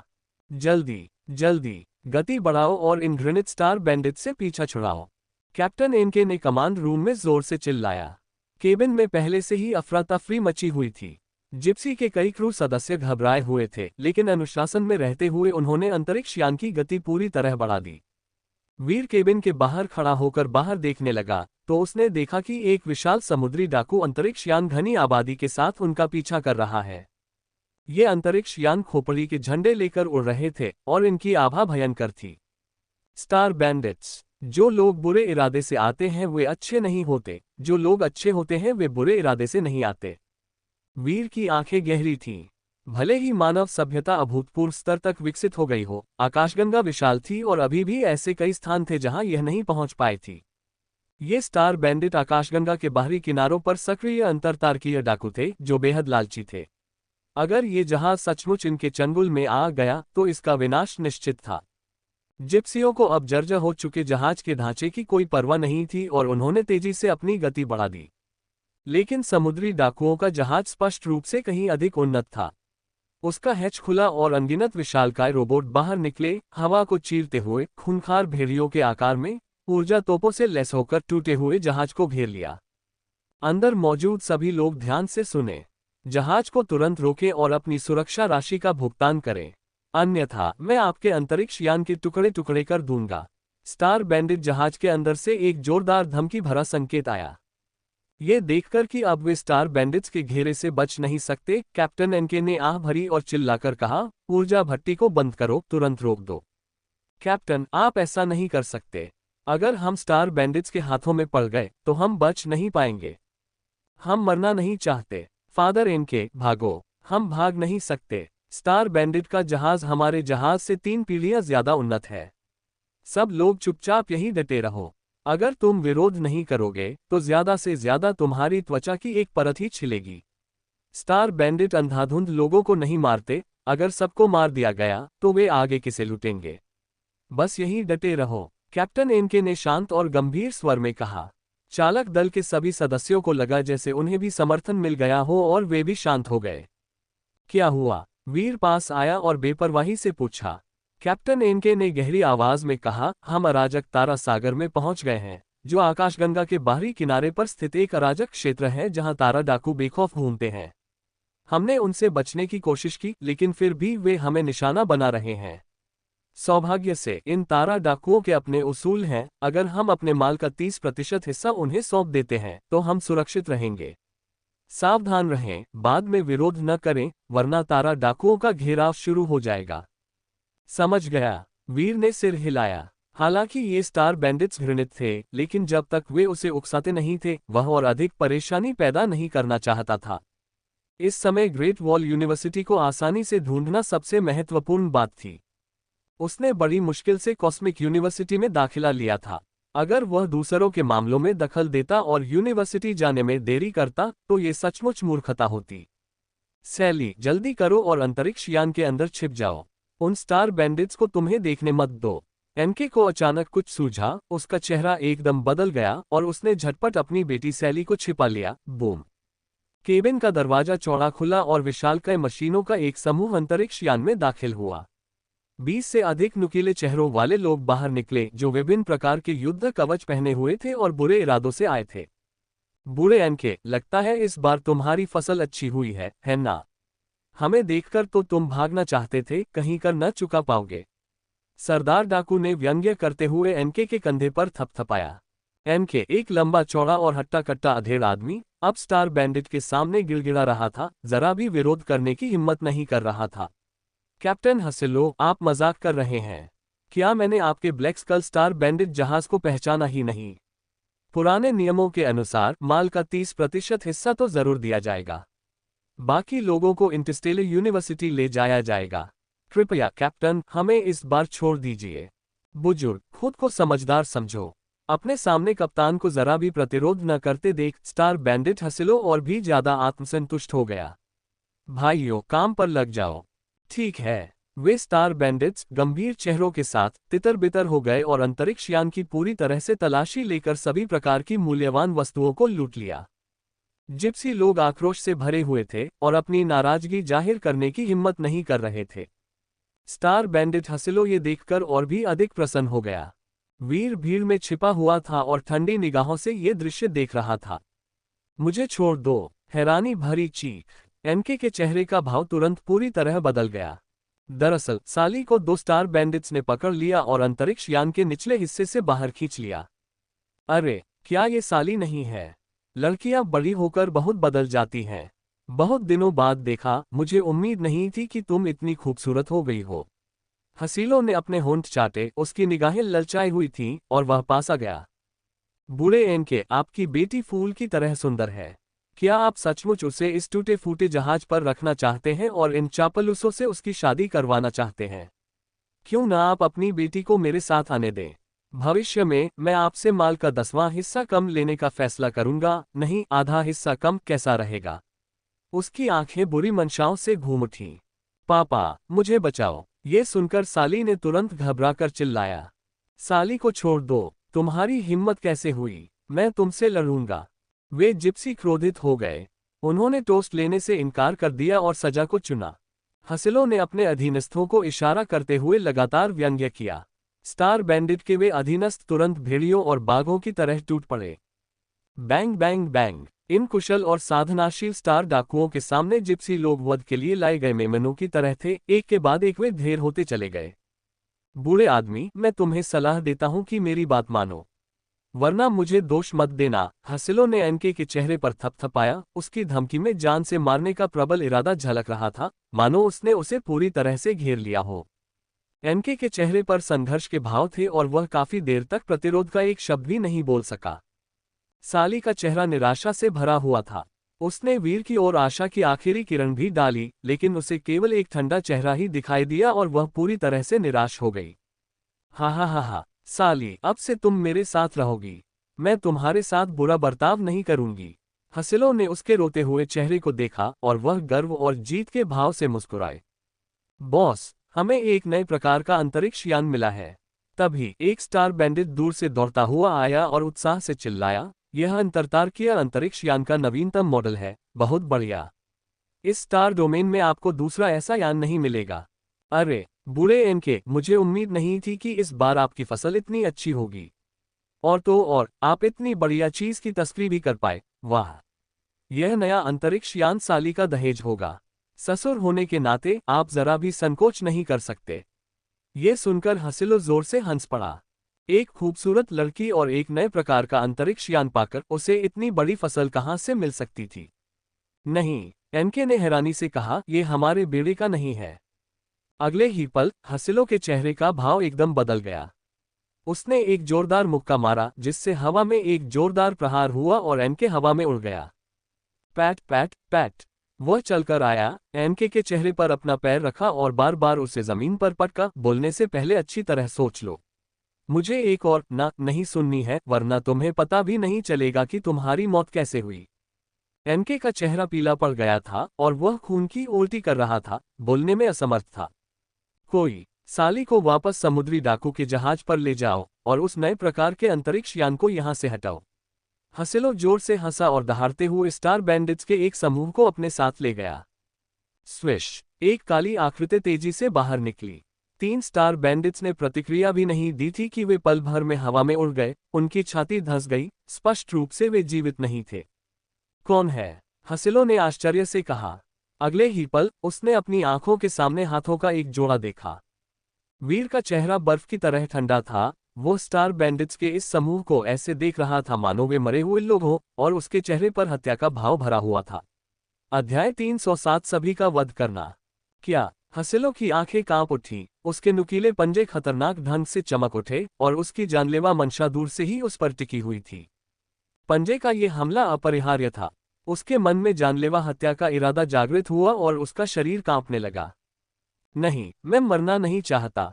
वह दहाड़ा, सहज प्रवृत्ति से अपने 2 अधीनस्थों को पकड़ा और उन्हें हिंसक रूप से आगे की ओर पटक दिया।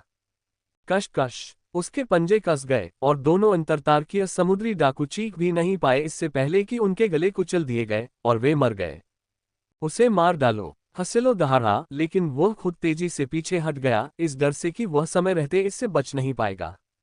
भागने की कोशिश कर रहे हैं, वीर ने गुस्से से गुर्राते हुए कहा। निर्दयता से कार्य करते हुए उन सभी को जान से मारने का दृढ़ निश्चय कर लिया था। उनका इन पेचीदा मामलों में शामिल होने का कोई इरादा नहीं था। ये तो काफी बुरा था कि ये अंतरतारकीय समुद्री डाकू बेखौफ घूम रहे थे, लेकिन उन्होंने तो उसके युद्धपोत पर भी निशाना साध लिया। ये तो बस उसके विपरीत पैमाने को छूने जैसा था। चूंकि ये अंतरतारकीय समुद्री डाकू स्वयं मृत्यु को आमंत्रित कर रहे थे, इसलिए वीर स्वाभाविक रूप से भविष्य में होने वाली परेशानियों को रोकने के लिए उन्हें बचने का कोई रास्ता नहीं छोड़ेगा। कॉस्मिक यूनिवर्सिटी में प्रवेश पाने वाले लोग अंतरतारकीय मनुष्यों की युवा पीढ़ी में सबसे बलिष्ठ थे। वह स्वाभाविक रूप से कुछ गिने चुने अंतरतारकीय समुद्री डाकुओं से नहीं डरेगा। अगर उनमें उससे लड़ने की क्षमता होती तो वे अब तक कॉस्मिक यूनिवर्सिटी में आवेदन कर चुके होते। ऐसा कौन होगा जो बिना भविष्य के डाकू बनना चाहेगा? Puff puff puff. अंतरतारकीय समुद्री लुटेरों ने भयंकर भावों के साथ बंदूकें पकड़ रखी थीं और बीम गोलियों की बौछार कर दी। आह! चुड़ैल साली ने अपना मुंह ढक लिया और आश्चर्य से चिल्लाई, मानो उसने वीर को चोट लगते और दुखद रूप से मरते हुए देखा हो। Puff puff puff. वीर के शरीर पर कपड़े छेदों से छलनी थे, लेकिन उसकी त्वचा जैद जैसी चमक से दमक रही थी, जिससे बिना किसी चोट के सभी गोलियां उस पर लग नहीं पाईं। क्या? अंतरतारकीय समुद्री डाकू भयभीत हो गए। हालांकि वीर का शरीर लट्टू की तरह घूमने लगा। उसने अपनी मुट्ठियों से वार करते हुए, जैसे कोई बाघ भेड़ों के झुंड में घुसता है, वैसे ही वह अंतरतारकीय समुद्री डाकुओं पर टूट पड़ा और उन्हें हवा में उड़ा दिया। मर जा! उसने हवा में मुट्ठी भींची, फिर अचानक मुड़ा और चारों ओर से अदृश्य दबाव आया, मानो 2 विशाल पर्वत आपस में दब रहे हों। चरमराहट! चरमराहट! उन अंतरतारकीय समुद्री डाकुओं के शरीर अत्यधिक दबाव को सहन नहीं कर सके और शक्तिशाली मनोविकृति के कारण पूरी तरह से चूर चूर होकर कीमा बन गए, जिससे उनकी दर्दनाक मौत हो गई। अब तक इस क्रूर ब्रह्मांड में जीवित रहने वाला कोई भी व्यक्ति कमजोर नहीं था। जब उन अंतरतारकीय समुद्री लुटेरों ने अपने साथियों को दुखद रूप से मरते देखा, तो भागने के बजाय वे और भी अधिक उग्रता से आगे बढ़े। लेकिन अगर क्रूरता उपयोगी थी, तो साधना का क्या मतलब था? मानसिक सम्मोहन। वीर ने व्यंग्य करते हुए अपने हाथ दूर से ही फैला दिए और अदृश्य कंपन फैल गई। अंतरतारकीय समुद्री डाकू अकड़ गए, उनकी आंखें बेजान हो गईं और वे एक दूसरे को मारने लगे। धिक्कार है, एक मानसिक प्रकार का साधक। हसेलो ने दांत पीसते हुए कहा, ऐसे साधक दुर्लभ तो होते ही हैं, लेकिन उनके तरीके विचित्र होते हैं, जो लोगों के दिमाग को भ्रमित करने में सक्षम होते हैं, जिससे उनसे निपटना सबसे मुश्किल हो जाता है। केवल निकट से की गई हत्या ही उनके लिए खतरा बन सकती थी। उसने अपनी कमर पर कुछ टटोला और अचानक उसे बाहर फेंक दिया। सावधान रहो, साली चिल्लाए। वीर ने आवाज की तरफ देखा और हवा में मुट्ठी लहराते ही धातु की गेंद फट गई। अचानक उसमें से एक आकृति निकली, जिसका चेहरा एक क्रूर भेड़िए की तरह भयानक था। उसके हाथों में नुकीले और धारदार मुके थे, जिनमें एक ठंडी चमक दिखाई दे रही थी। चरमराहट, चरमराहट। उसकी उंगलियां हिलते ही चिंगारियां उड़ने लगीं। हसेलो को ऐसा लग रहा था मानो वह वीर को अपनी हथेली के नीचे दुखद रूप से मरते हुए देख रहा हो। उसके चेहरे पर एक भयावह मुस्कान थी। दरार, उंगलियों के किसी कठोर वस्तु से टकराने की आवाज। वीर ने अपने हाथ को स्थिर किया, उसकी हथेली हिली नहीं और उसने शांत भाव से देखा। क्या यही आपका आखिरी उपाय है? हसेलो की आंखें सिकुड़ गईं और वह तेजी से पीछे हट गया। लेकिन अगले ही पल वीर ने अपनी मुट्ठी कस ली, उसके हाथों को इतनी मजबूती से पकड़ लिया कि उसके लिए खुद को छुड़ाना असंभव हो गया। मर जा। हसेलो का चेहरा भयानक था और उसके पैर लगातार लात मार रहे थे। लेकिन वीर का शरीर माउंट टाई की तरह स्थिर था, बिल्कुल गतिहीन। क्या बस इतनी ही ताकत है तुम्हारे पास? वीर ने जोर से दबाया, अत्यधिक बल लगाते हुए, जिससे अंतरतारकीय समुद्री डाकू की मुट्ठियां पल भर में चूर चूर हो गईं। एक जोरदार मुक्का निकला। वह आभा इतनी शक्तिशाली थी मानो कोई विशाल पर्वत नीचे की ओर दबाव डाल रहा हो। हसेलो के सिर पर यह जोरदार प्रहार हुआ, उसका सिर एक बार डगमगाया और तुरंत ही उसके सातों छिद्रों से खून बहने लगा। उसकी सांसें रुक गईं, क्योंकि उसे बलपूर्वक मार डाला गया था। बॉस मर गया। बचे हुए इंटरस्टेलर समुद्री लुटेरे बार बार चिल्लाए, उनकी क्रूरता गायब हो गई थी और वे तितर बितर होकर भाग गए। महज कुछ चालों में ही उनके बॉस की हत्या कर दी गई। क्या ऊपर जाकर वे खुद को मौत के मुंह में नहीं धकेल देंगे? वे मशीनों की ओर तेजी से बढ़े, जितनी जल्दी हो सके वहां से भागना चाहते थे। अगर आप खरपतवार को जड़ से नहीं काटेंगे, तो मुसीबत दोबारा जरूर आएगी। वीर बिजली की तरह तेजी से आगे बढ़ा, कई परछाइयों में तब्दील होता हुआ चारों ओर छा गया। उसके हाथ चाकू की तरह जकड़े हुए थे और वह बेरहमी से काट रहा था। वे अंतरतारकीय समुद्री डाकू 10 कदम भी नहीं चल पाए थे कि उन सभी का नरसंहार कर दिया गया। हाथ के एक इशारे से स्थिति पलट गई। वीर ने उन पूर्व उत्पात मचाने वाले अंतरतारकीय समुद्री डाकुओं का पल भर में ही सफाया कर दिया, इतनी तेजी से कि लोग प्रतिक्रिया भी नहीं कर पाए। साली ने अपने हाथों से अपना मुंह ढक लिया, वह काफी देर तक संभल नहीं पाए। जिप्सियों ने अपने मुंह चौड़े खोल दिए और अचानक अत्यधिक भय से चीखने लगे। उसने अंतरतारकीय समुद्री डाकुओं को मार डाला। सब खत्म हो गया, हम सब मरने वाले हैं। कैप्टन, जल्दी से इसे बांधकर ब्लैक स्कल इंटरस्टेलर समुद्री लुटेरों के हवाले कर दीजिए, वरना समुद्री लुटेरों का जहाज हमारे जहाज को टुकड़े टुकड़े कर देगा। जल्दी से अंतरतारकीय समुद्री डाकू जहाज को सूचित करो। ... वे लोग बार बार चिल्ला रहे थे, उनके चेहरे भय से भरे हुए थे। किसकी हिम्मत है? एक धीमी ठंडी चीख। वीर ने अपनी आंखें सिकुड़ी, उसकी ठंडी निगाहें चाकू की तरह तेज होकर चारों ओर घूमी, जिससे एक भयंकर हत्या का इरादा प्रकट हुआ। ऐसा लगा जैसे उन पर ठंडे पानी का एक बड़ा बर्तन उड़ेल दिया गया हो, जिससे उनकी हड्डियां तक कांप उठी। उन्होंने अपना मुंह खोला, लेकिन वे अब बोल नहीं सकते थे। तभी उन्हें याद आया कि उनके सामने खड़ा यह व्यक्ति वही खूंखार शख्स था जिसने कुछ ही मिनटों में उन अंतरतारकीय समुद्री डाकुओं का संहार कर दिया था। अगर उन्होंने एक और शब्द कहा, तो शायद उन्हें भी तुरंत वही दुखद अंजाम भुगतना पड़े जो उन अंतरतारकीय समुद्री डाकुओं का हुआ था। कैप्टन एनके ने बोलने की इच्छा से अपना मुंह खोला, लेकिन खुद को रोक लिया, कुछ भी कहने की हिम्मत नहीं कर पाए। चिंता मत करो, मैं खुद चला जाऊंगा, वीर ने बेपरवाही से कहा।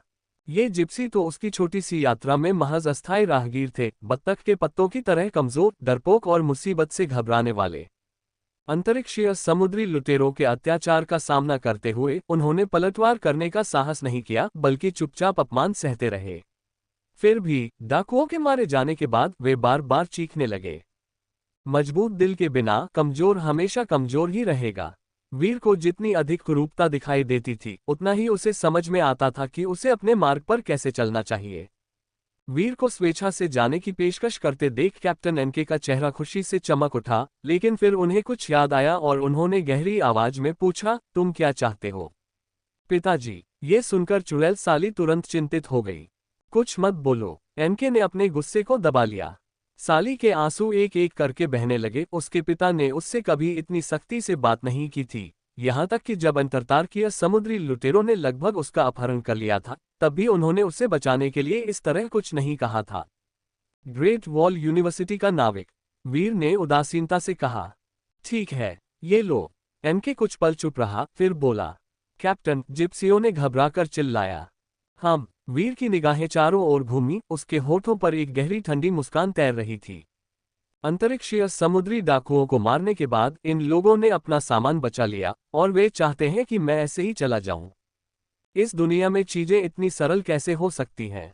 अगर ये लोग समझदार नहीं थे, तो मुझे निर्दयी होने के लिए दोष मत देना। वीर की पलकें झुक गईं, उसका चेहरा ठंडा और कठोर हो गया। उसके दिल में एक अजीब सी सिहरन दौड़ गई, एनके कांप उठा और उसके भीतर एक प्रबल आशंका पैदा हो गई। जो लोग इतने वर्षों तक बिना किसी तीव्र संकट बोध के अंतर्तार्कीय ब्रह्मांड में भटकते रहे, वे सभी ब्रह्मांडीय धूल में परिवर्तित हो गए। उसे बस यही महसूस हो रहा था कि कोई आपदा आसन है, मानो उसे किसी अविश्वसनीय रूप से भयानक अंतर्तार्कीय राक्षस ने निशाना बनाया हो। अगर वह सहमत नहीं हुआ तो अगले ही पल आपदा आ जाएगी। उसे दे दो, एनके ने अपने गले से दहाड़ लगाई। जिप्सी लोग बहुत अनिच्छुक थे, लेकिन उनके पास क्रिस्टल बॉल लाने के अलावा कोई विकल्प नहीं था। वीर ने उसे एक हाथ में लिया और जाने के लिए मुड़ गया। बूम! हुआगुओशान स्टारशिप ने उड़ान भरी और अंतर्तार्कीय समुद्री डाकुओं के सभी रोबोटों को अपने केबिन में ले गई। ये सब युद्ध में उसकी लूट का माल था। जिप्सियों ने अपना गुस्सा जाहिर करने की हिम्मत नहीं की। जैसे ही हुआगुओशान युद्धपोत रवाना हुआ, ब्लैक स्कल इंटरस्टेलर समुद्री डाकू जहाज को कुछ गड़बड़ का एहसास हुआ और उसने तुरंत गोलीबारी शुरू कर दी। दोनों जहाज एक के बाद एक हवा को चीरते हुए तेजी से आगे बढ़ गए। जल्दी चलो, कप्तान इनके ये देखकर बेहद खुश हुए। उस व्यक्ति ने अंतर्तार्कीय समुद्री डाकुओं को मार डाला है और उसका पीछा किया जा रहा है। हमें अभी निकलना चाहिए, खोए हुए नाविक को वापस पाया जा सकता है। अगर हमारी जान चली गई तो सब कुछ खत्म हो जाएगा।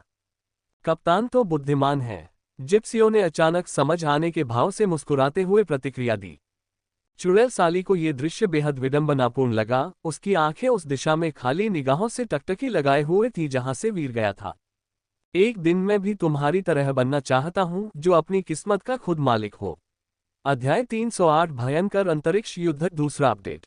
Boom boom boom! ऊर्जा तोपों ने लगातार गोले दागे, जो अंधेरे ब्रह्मांड में तेजी से फैल गए। गोलाबारी के दौरान हुआगुओशान युद्धपोत की ऊर्जा ढाल लगातार अस्थिर होती रही। तुम्हारी हिम्मत कैसे हुई हमारे black skull star pirate group के लोगों को मारने की? अपना युद्धपोत और सारा कीमती सामान आज्ञाकारी रूप से हमें सौंप दो, शायद हम तुम्हारी जान बख्श दें। समुद्री लुटेरों के जहाज से धमकियां गूंज रही थीं। वीर ने कोई ध्यान नहीं दिया। उसकी निगाहें नेविगेटर पर टिकी हुई थीं, जिससे पता चलता था कि वह ग्रेट वॉल यूनिवर्सिटी से केवल 2 दिन दूर था। पूरी रफ्तार से आगे बढ़ो। उसने ऊर्जा की खपत की परवाह किए बिना युद्धपोत की गति को उसकी अधिकतम सीमा तक बढ़ा दिया। ग्रेट वॉल यूनिवर्सिटी के पास पहुंचते ही इन समुद्री लुटेरों के जहाजों के पास चुपके से निकल जाने के अलावा कोई चारा नहीं बचता। उसे इन लोगों से उलझने की कोई जरूरत नहीं दिखती थी। ये देखकर कि हुआगुओशान युद्धपोत न केवल उनकी धमकियों के बाद रुका नहीं, बल्कि तेजी से आगे बढ़ गया, स्टार समुद्री डाकू पूरी तरह से क्रोधित हो गए। तुम मर चुके हो, मैं तुम्हारे युद्धपोत को टुकड़े टुकड़े कर दूंगा। गोली चलाओ। स्टार पायरेट्स का सरदार बेहद क्रोधित था। उसके मन में खौफनाक हत्या का इरादा भरा हुआ था। समुद्री डाकुओं के जहाज पर असंख्य गहरे, विशाल मुंह दिखाई दिए और अनगिनत मौलिक ब्रह्मांडीय कण एक साथ मिलकर तुरंत मोटी ऊर्जा तोपों का निर्माण कर गए, जो विस्फोट करते हुए अंधेरे शून्य क्षेत्र को रोशन कर गईं। एक जोरदार धमाके के साथ हुआगुओशन युद्धपोत को भारी नुकसान पहुंचा, उसकी ऊर्जा ढाल लड़खड़ाने लगी, ऐसा लग रहा था मानो वह ढहने ही वाली हो। चेतावनी, चेतावनी, ऊर्जा कवच की शक्ति 20%। लाइट ब्रेन ने एक अलार्म बजाया। वह एक ही बार इतना शक्तिशाली था कि उसने ऊर्जा कवच को लगभग चकनाचूर कर दिया। पूरी ताकत से जवाबी हमला, वीर ने ठंडे लहजे में कहा, पीछे हटने से इनकार करते हुए। शुरू से अंत तक उसने ग्रेट वॉल यूनिवर्सिटी के छात्र के रूप में अपनी पहचान का खुलासा नहीं किया था। ग्रेट वॉल यूनिवर्सिटी में हर साल इतने सारे छात्र दाखिला लेते हैं। इन समुद्री लुटेरों की क्रूरता को देखते हुए अगर उन्हें उसकी पहचान पता चल जाती तो वे भविष्य में होने वाली परेशानियों से बचने के लिए संभवतः उसे तुरंत मारने की कोशिश करते। आखिरकार अगर उन्होंने इतने शक्तिशाली दुश्मन को उकसाया है तो क्या वे उसे खत्म करने की कोशिश नहीं करेंगे, उसके और मजबूत होने और बदला लेने की प्रतीक्षा करते हुए। एक मृत प्रतिभा अब प्रतिभा नहीं रह जाती। प्राथमिक गोला बारूद डिपो खोलो, द्वितीयक गोला बारूद डिपो खोलो, तृतीयक गोला बारूद डिपो खोलो। हुआगुओशन युद्धपोत ने अपने सभी गोला बारूद डिपो खोल दिए और एक पूर्ण जवाबी हमला शुरू कर दिया। ऊर्जा तोपें, गोलियां, मिसाइलें सब एक साथ बरस पड़े और तुरंत समुद्री डाकू के जहाज पर जा गिरे, जिससे उसका ढांचा हिल गया। हुआगुओशन युद्धपोत अंतरतारकीय युद्धपोतों का नवीनतम मॉडल था। केवल प्रौद्योगिकी के मामले में ही यह समुद्री डाकू जहाज से कम 2 पीढ़ियां आगे था। हालांकि यह केवल एक आधारभूत युद्धपोत था, युद्धक युद्धपोत नहीं, और आकार में भी काफी छोटा था, फिर भी युद्ध बेहद भयंकर था। एक छोटे युद्धपोत द्वारा अवरुद्ध किए जाने पर स्टार समुद्री डाकू अब और संयम नहीं रख सके। जहाज के द्वार खुल गए और विशालकाय यांत्रिक यंत्र अंतरिक्ष में उड़ गए और भेड़ियों के झुंड की तरह उन्हें घेर लिया। वूश वूश वूश, वे हवा में लगातार चकमा देते रहे, जिससे युद्धपोत की तोपों के गोले बार बार चूक जाते रहे। क्या हो रहा है? वीर ने गहरी आवाज में पूछा। इन यांत्रिक यंत्रों में गुप्त उपकरण लगे हैं, इनके संकेतों को पकड़ा नहीं जा सकता, लाइट ब्रेन ने जवाब दिया। वीर ने देखा कि स्क्रीन पर रोबोट तेजी से उन्हें घेर रहे थे, उनकी हरकतें मायावी और अप्रत्याशित थीं। इन यांत्रिक यंत्रों को मनुष्य संचालित करते थे और ये स्वतंत्र रूप से चकमा दे सकते थे। लाइट ब्रेन मानव विचारों का अनुमान नहीं लगा सकता था, जिससे उनकी गतिविधियों पर नजर रखना मुश्किल हो जाता था। वीर समझ गया और धीमी आवाज में बोला, मैन्युअल ऑपरेटिंग सिस्टम चालू करो। जी हाँ स्वामी, लाइट ब्रेन ने उत्तर दिया।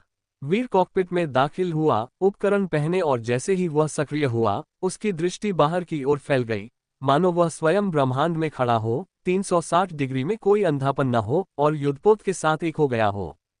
मानव सभ्यता का इतने वर्षों तक विकास हुआ था और प्रौद्योगिकी अपने चरम पर पहुंच गई थी, लेकिन इसका यह मतलब नहीं था कि मानवीय शक्ति अप्रचलित हो गई थी। मनुष्यों के पास अनंत रहस्य थे और मिथक जीन के जागृत होने के बाद उनके पास ऐसी क्षमता थी जिसकी बराबरी मशीनें नहीं कर सकती थीं। वीर ने अपनी मानसिक शक्ति का विस्तार किया और सभी यांत्रिक मशीनों के स्वरूपों पर ध्यान केंद्रित कर लिया। मानवाकार भेड़िए के सिर वाला एक लड़ाकू यंत्र युद्धपोत के पास पहुंच चुका था। वह तुरंत हरकत में आया, अपनी मानसिक शक्ति का प्रयोग करते हुए, और उसके हाथों ने तेजी से नियंत्रणों को संभाला। असामान्य रूप से तोप का निशाना मेचा पर नहीं, बल्कि उसके पैरों से 30 मीटर नीचे एक बिंदु पर केंद्रित था। बूम! ऊर्जा तोप ने प्रहार किया। चौंक कर मेचा ने सहज रूप से चकमा दिया, जिससे उसकी शक्तिशाली गतिज ऊर्जा के कारण वह 30 मीटर नीचे की ओर तेजी से गिर गया। ठीक उसी क्षण तोप का गोला पहुंचा और उसे टुकड़े टुकड़े कर दिया। क्या? एक ही वार में अपनी शक्ति का प्रदर्शन करते हुए रोबोट चौंके हुए पक्षियों की तरह इधर उधर भागने लगे और घबराकर बचने लगे। वीर ने अपना हमला जारी रखा। उसकी शक्तिशाली मानसिक शक्ति ने उसे इन रोबोटों की हर हरकत को समझने, उनका पीछा करने और उन पर निशाना साधने में सक्षम बनाया। तोप के गोले लगातार दागे जा रहे थे, मानो उनकी आंखें हों जो मेचा को धातु के टुकड़ों में उड़ा रहे थे और अंतरिक्ष में आग की लपटों में विस्फोट कर रहे थे। लेकिन वहां बहुत सारे रोबोट थे जो एक अंधेरे मधुमक्खी के छत्ते की तरह झुंड बनाकर आ रहे थे। वीर के अचूक निशाने के बावजूद भी वह उनके आगे बढ़ने में केवल थोड़ी सी ही बाधा डाल सका। वूश वूश वूश, यांत्रिक यंत्रों ने जवाबी हमला शुरू कर दिया और युद्धपोत के ऊर्जा कवच के विभिन्न कोनों पर मिसाइलें दागी। ऊर्जा कवच टूटने ही वाला है। 15%, 14%, 13%। कवच की शक्ति स्पष्ट रूप से कमजोर होती जा रही थी और वह ढहने के कगार पर पहुंच रही थी। दूर से समुद्री डाकुओं का जहाज करीब आता हुआ दिखाई देने लगा। पूरी ताकत से बचो, वीर चिल्लाया। उसके द्वारा दागे गए तोप के गोले और भी भयंकर हो गए और रोबोट लगातार मलबे में तब्दील होकर फटते जा रहे थे। जल्दी से आना। ऊर्जा कवच अंततः चकनाचूर हो गया और प्रकाश के कणों में तब्दील हो गया। ये देखकर मेचा और समुद्री डाकू जहाज और भी अधिक उग्रता से आगे बढ़े। तोपों से गोले बरसाए गए जिनका उद्देश्य वीर और उसके युद्धपोत को पूरी तरह से टुकड़े टुकड़े कर देना था। हुआगुओशन युद्धपोत का चांदी जैसा बाहरी आवरण विशेष स्टार आयरन मिश्र धातु से बना था, जो ब्रह्मांड की सबसे कठोर मिश्र धातुओं में से एक है, लेकिन शक्तिशाली तोपखाने की गोलाबारी में इसे भी भारी नुकसान पहुंचा। युद्धपोत के अंदर लगातार लाल बत्तियां चमक रही थीं और अलार्म बार बार बज रहे थे। वीर ने दांत पीस लिए। स्थिति जितनी विकट होती जा रही थी, उतना ही कम वह आराम कर पा रहा था। वह अपने गंतव्य से बस थोड़ी ही दूरी पर था। उसकी निगाहें नेविगेटर पर बने प्रतीक पर टिकी हुई थीं, साथ ही वह लगातार उच्च आवृत्ति पर तोपों से गोले दाग रहा था। विशाल ब्रह्मांड में काले धुएं के गुबार छोड़ते हुए एक चांदी का शटल युद्धपोत एक विशाल युद्धपोत और सैकड़ों यांत्रिक यंत्रों की घेराबंदी के बीच आगे बढ़ रहा था। समय समय पर अंतरिक्ष में चिंगारियां फूटती थीं, जिससे मलबे का निशान छूट जाता था। चेतावनी, ये ग्रेट वॉल यूनिवर्सिटी का क्षेत्र है। अनाधिकृत व्यक्तियों को यहां आने की अनुमति नहीं है। वीर को वह भारी चेतावनी भरी आवाज अब स्वर्ग के संगीत जैसी सुनाई दी। शांत कंपन फैल गया और 10 विशाल युद्धपोत गुप्त रूप से प्रकट हुए, जिन पर प्राचीन पृथ्वी के हुआशिया की महान दीवार जैसा प्रतीक चिन्ह था, और वह कोई और नहीं बल्कि ग्रेट वॉल यूनिवर्सिटी थी। वीर ने हुआगुओशन युद्धपोत को नियंत्रित करते हुए एक संदेश भेजा। पीछे हटने के बजाय उसने गति बढ़ाई और युद्धपोत की घेराबंदी में घुस गया। मालिक, अब हम क्या करें? समुद्री लुटेरों के जहाज के भीतर से हिचकिचाहट की आवाज आई। चेहरे पर निशान लिए एक आदमी ने भयावह ढंग से व्यंग्य करते हुए कहा, हम रुकेंगे। ग्रेट वॉल यूनिवर्सिटी के लोगों ने पहले ही चेतावनी जारी कर दी है।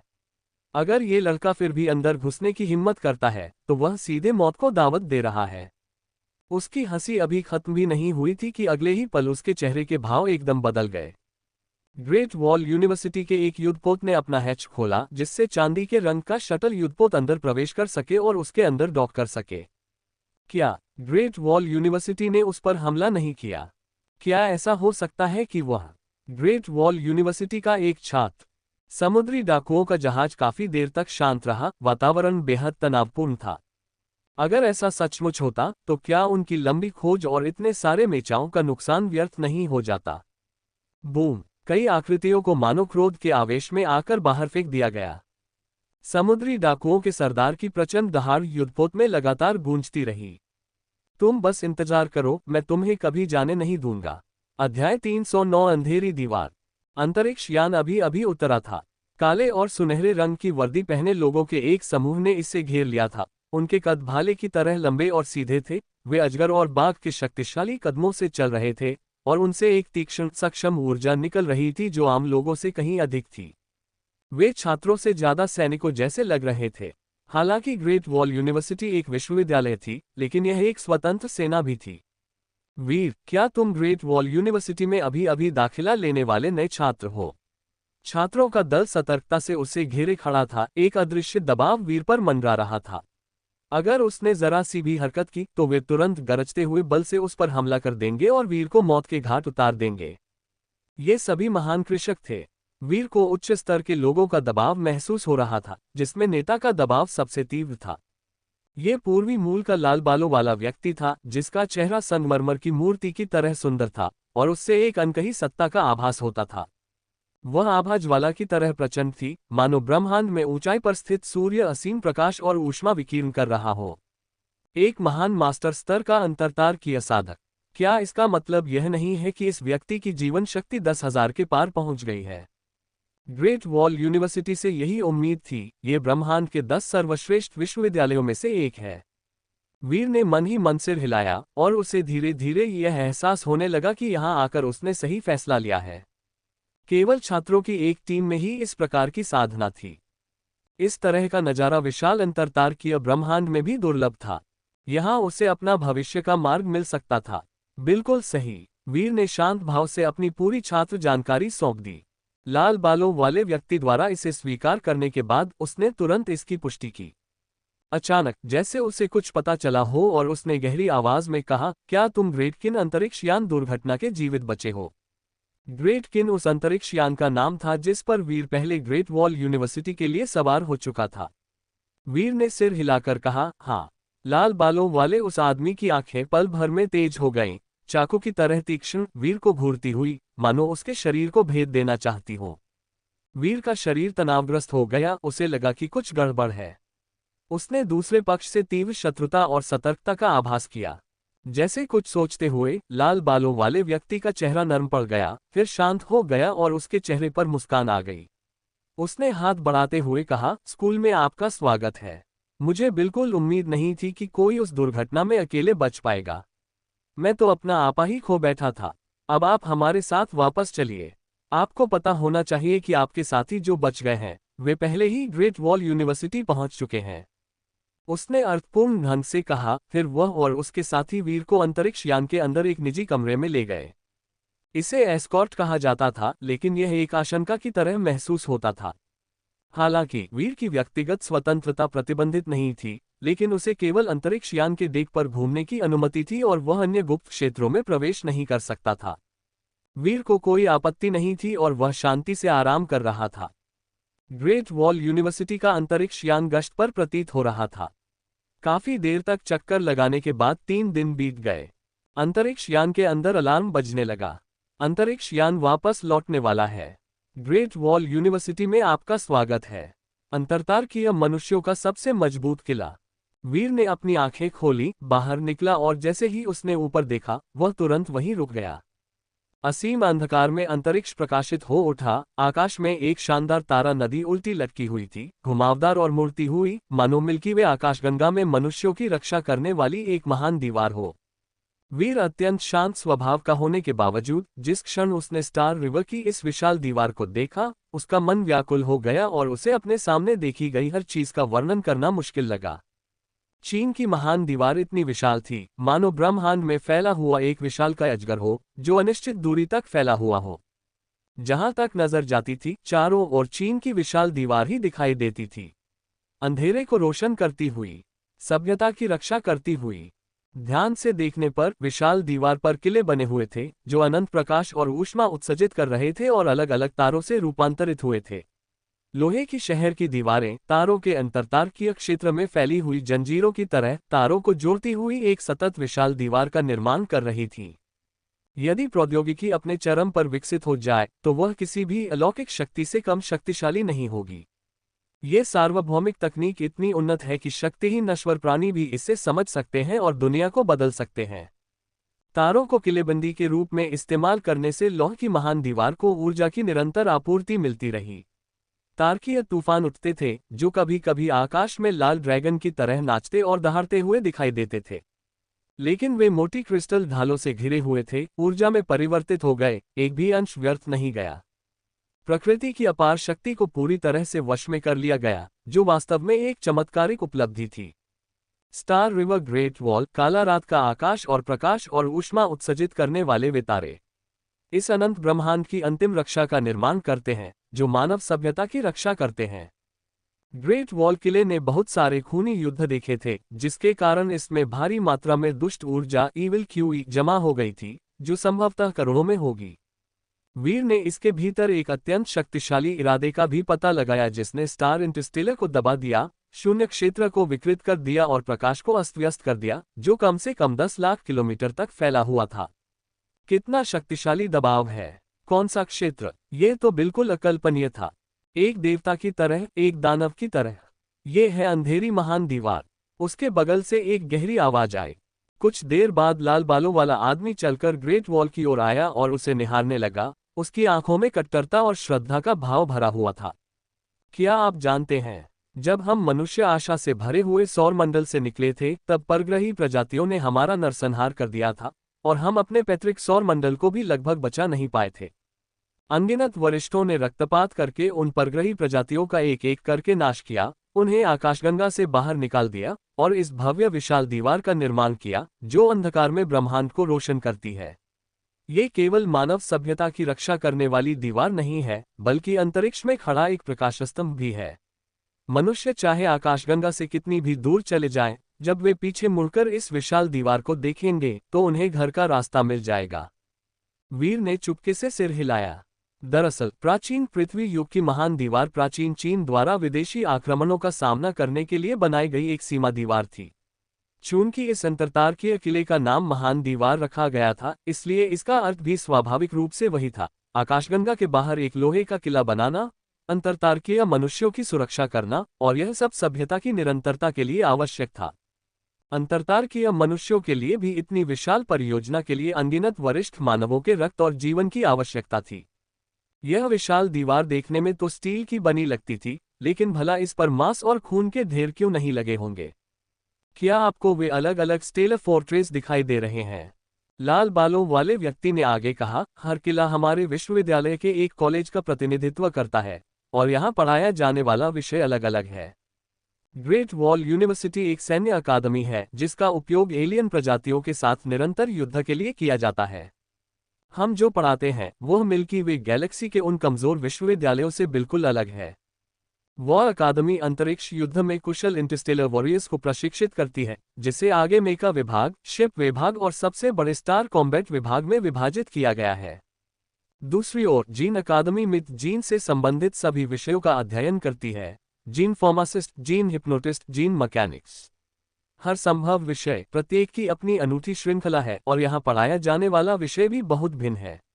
अपनी पूरी क्षमता को उजागर करने के लिए आपको अपनी विशेषताओं और क्षमताओं के आधार पर एक कॉलेज और विभाग चुनना होगा। यदि आप गलत रास्ते पर चले गए तो उसे सुधारना मुश्किल होगा। शायद एक वरिष्ठ द्वारा कनिष्ठ का मार्गदर्शन करते हुए लाल बालों वाले व्यक्ति ने ग्रेट वॉल विश्वविद्यालय की बुनियादी जानकारी समझाई। वीर ने सब कुछ ध्यान से याद करते हुए मन ही मन सिर हिलाया। चूंकि तुमने ग्रेट वॉल यूनिवर्सिटी में दाखिला ले लिया है, इसलिए हम पूर्व छात्र और युद्ध में साथी होंगे।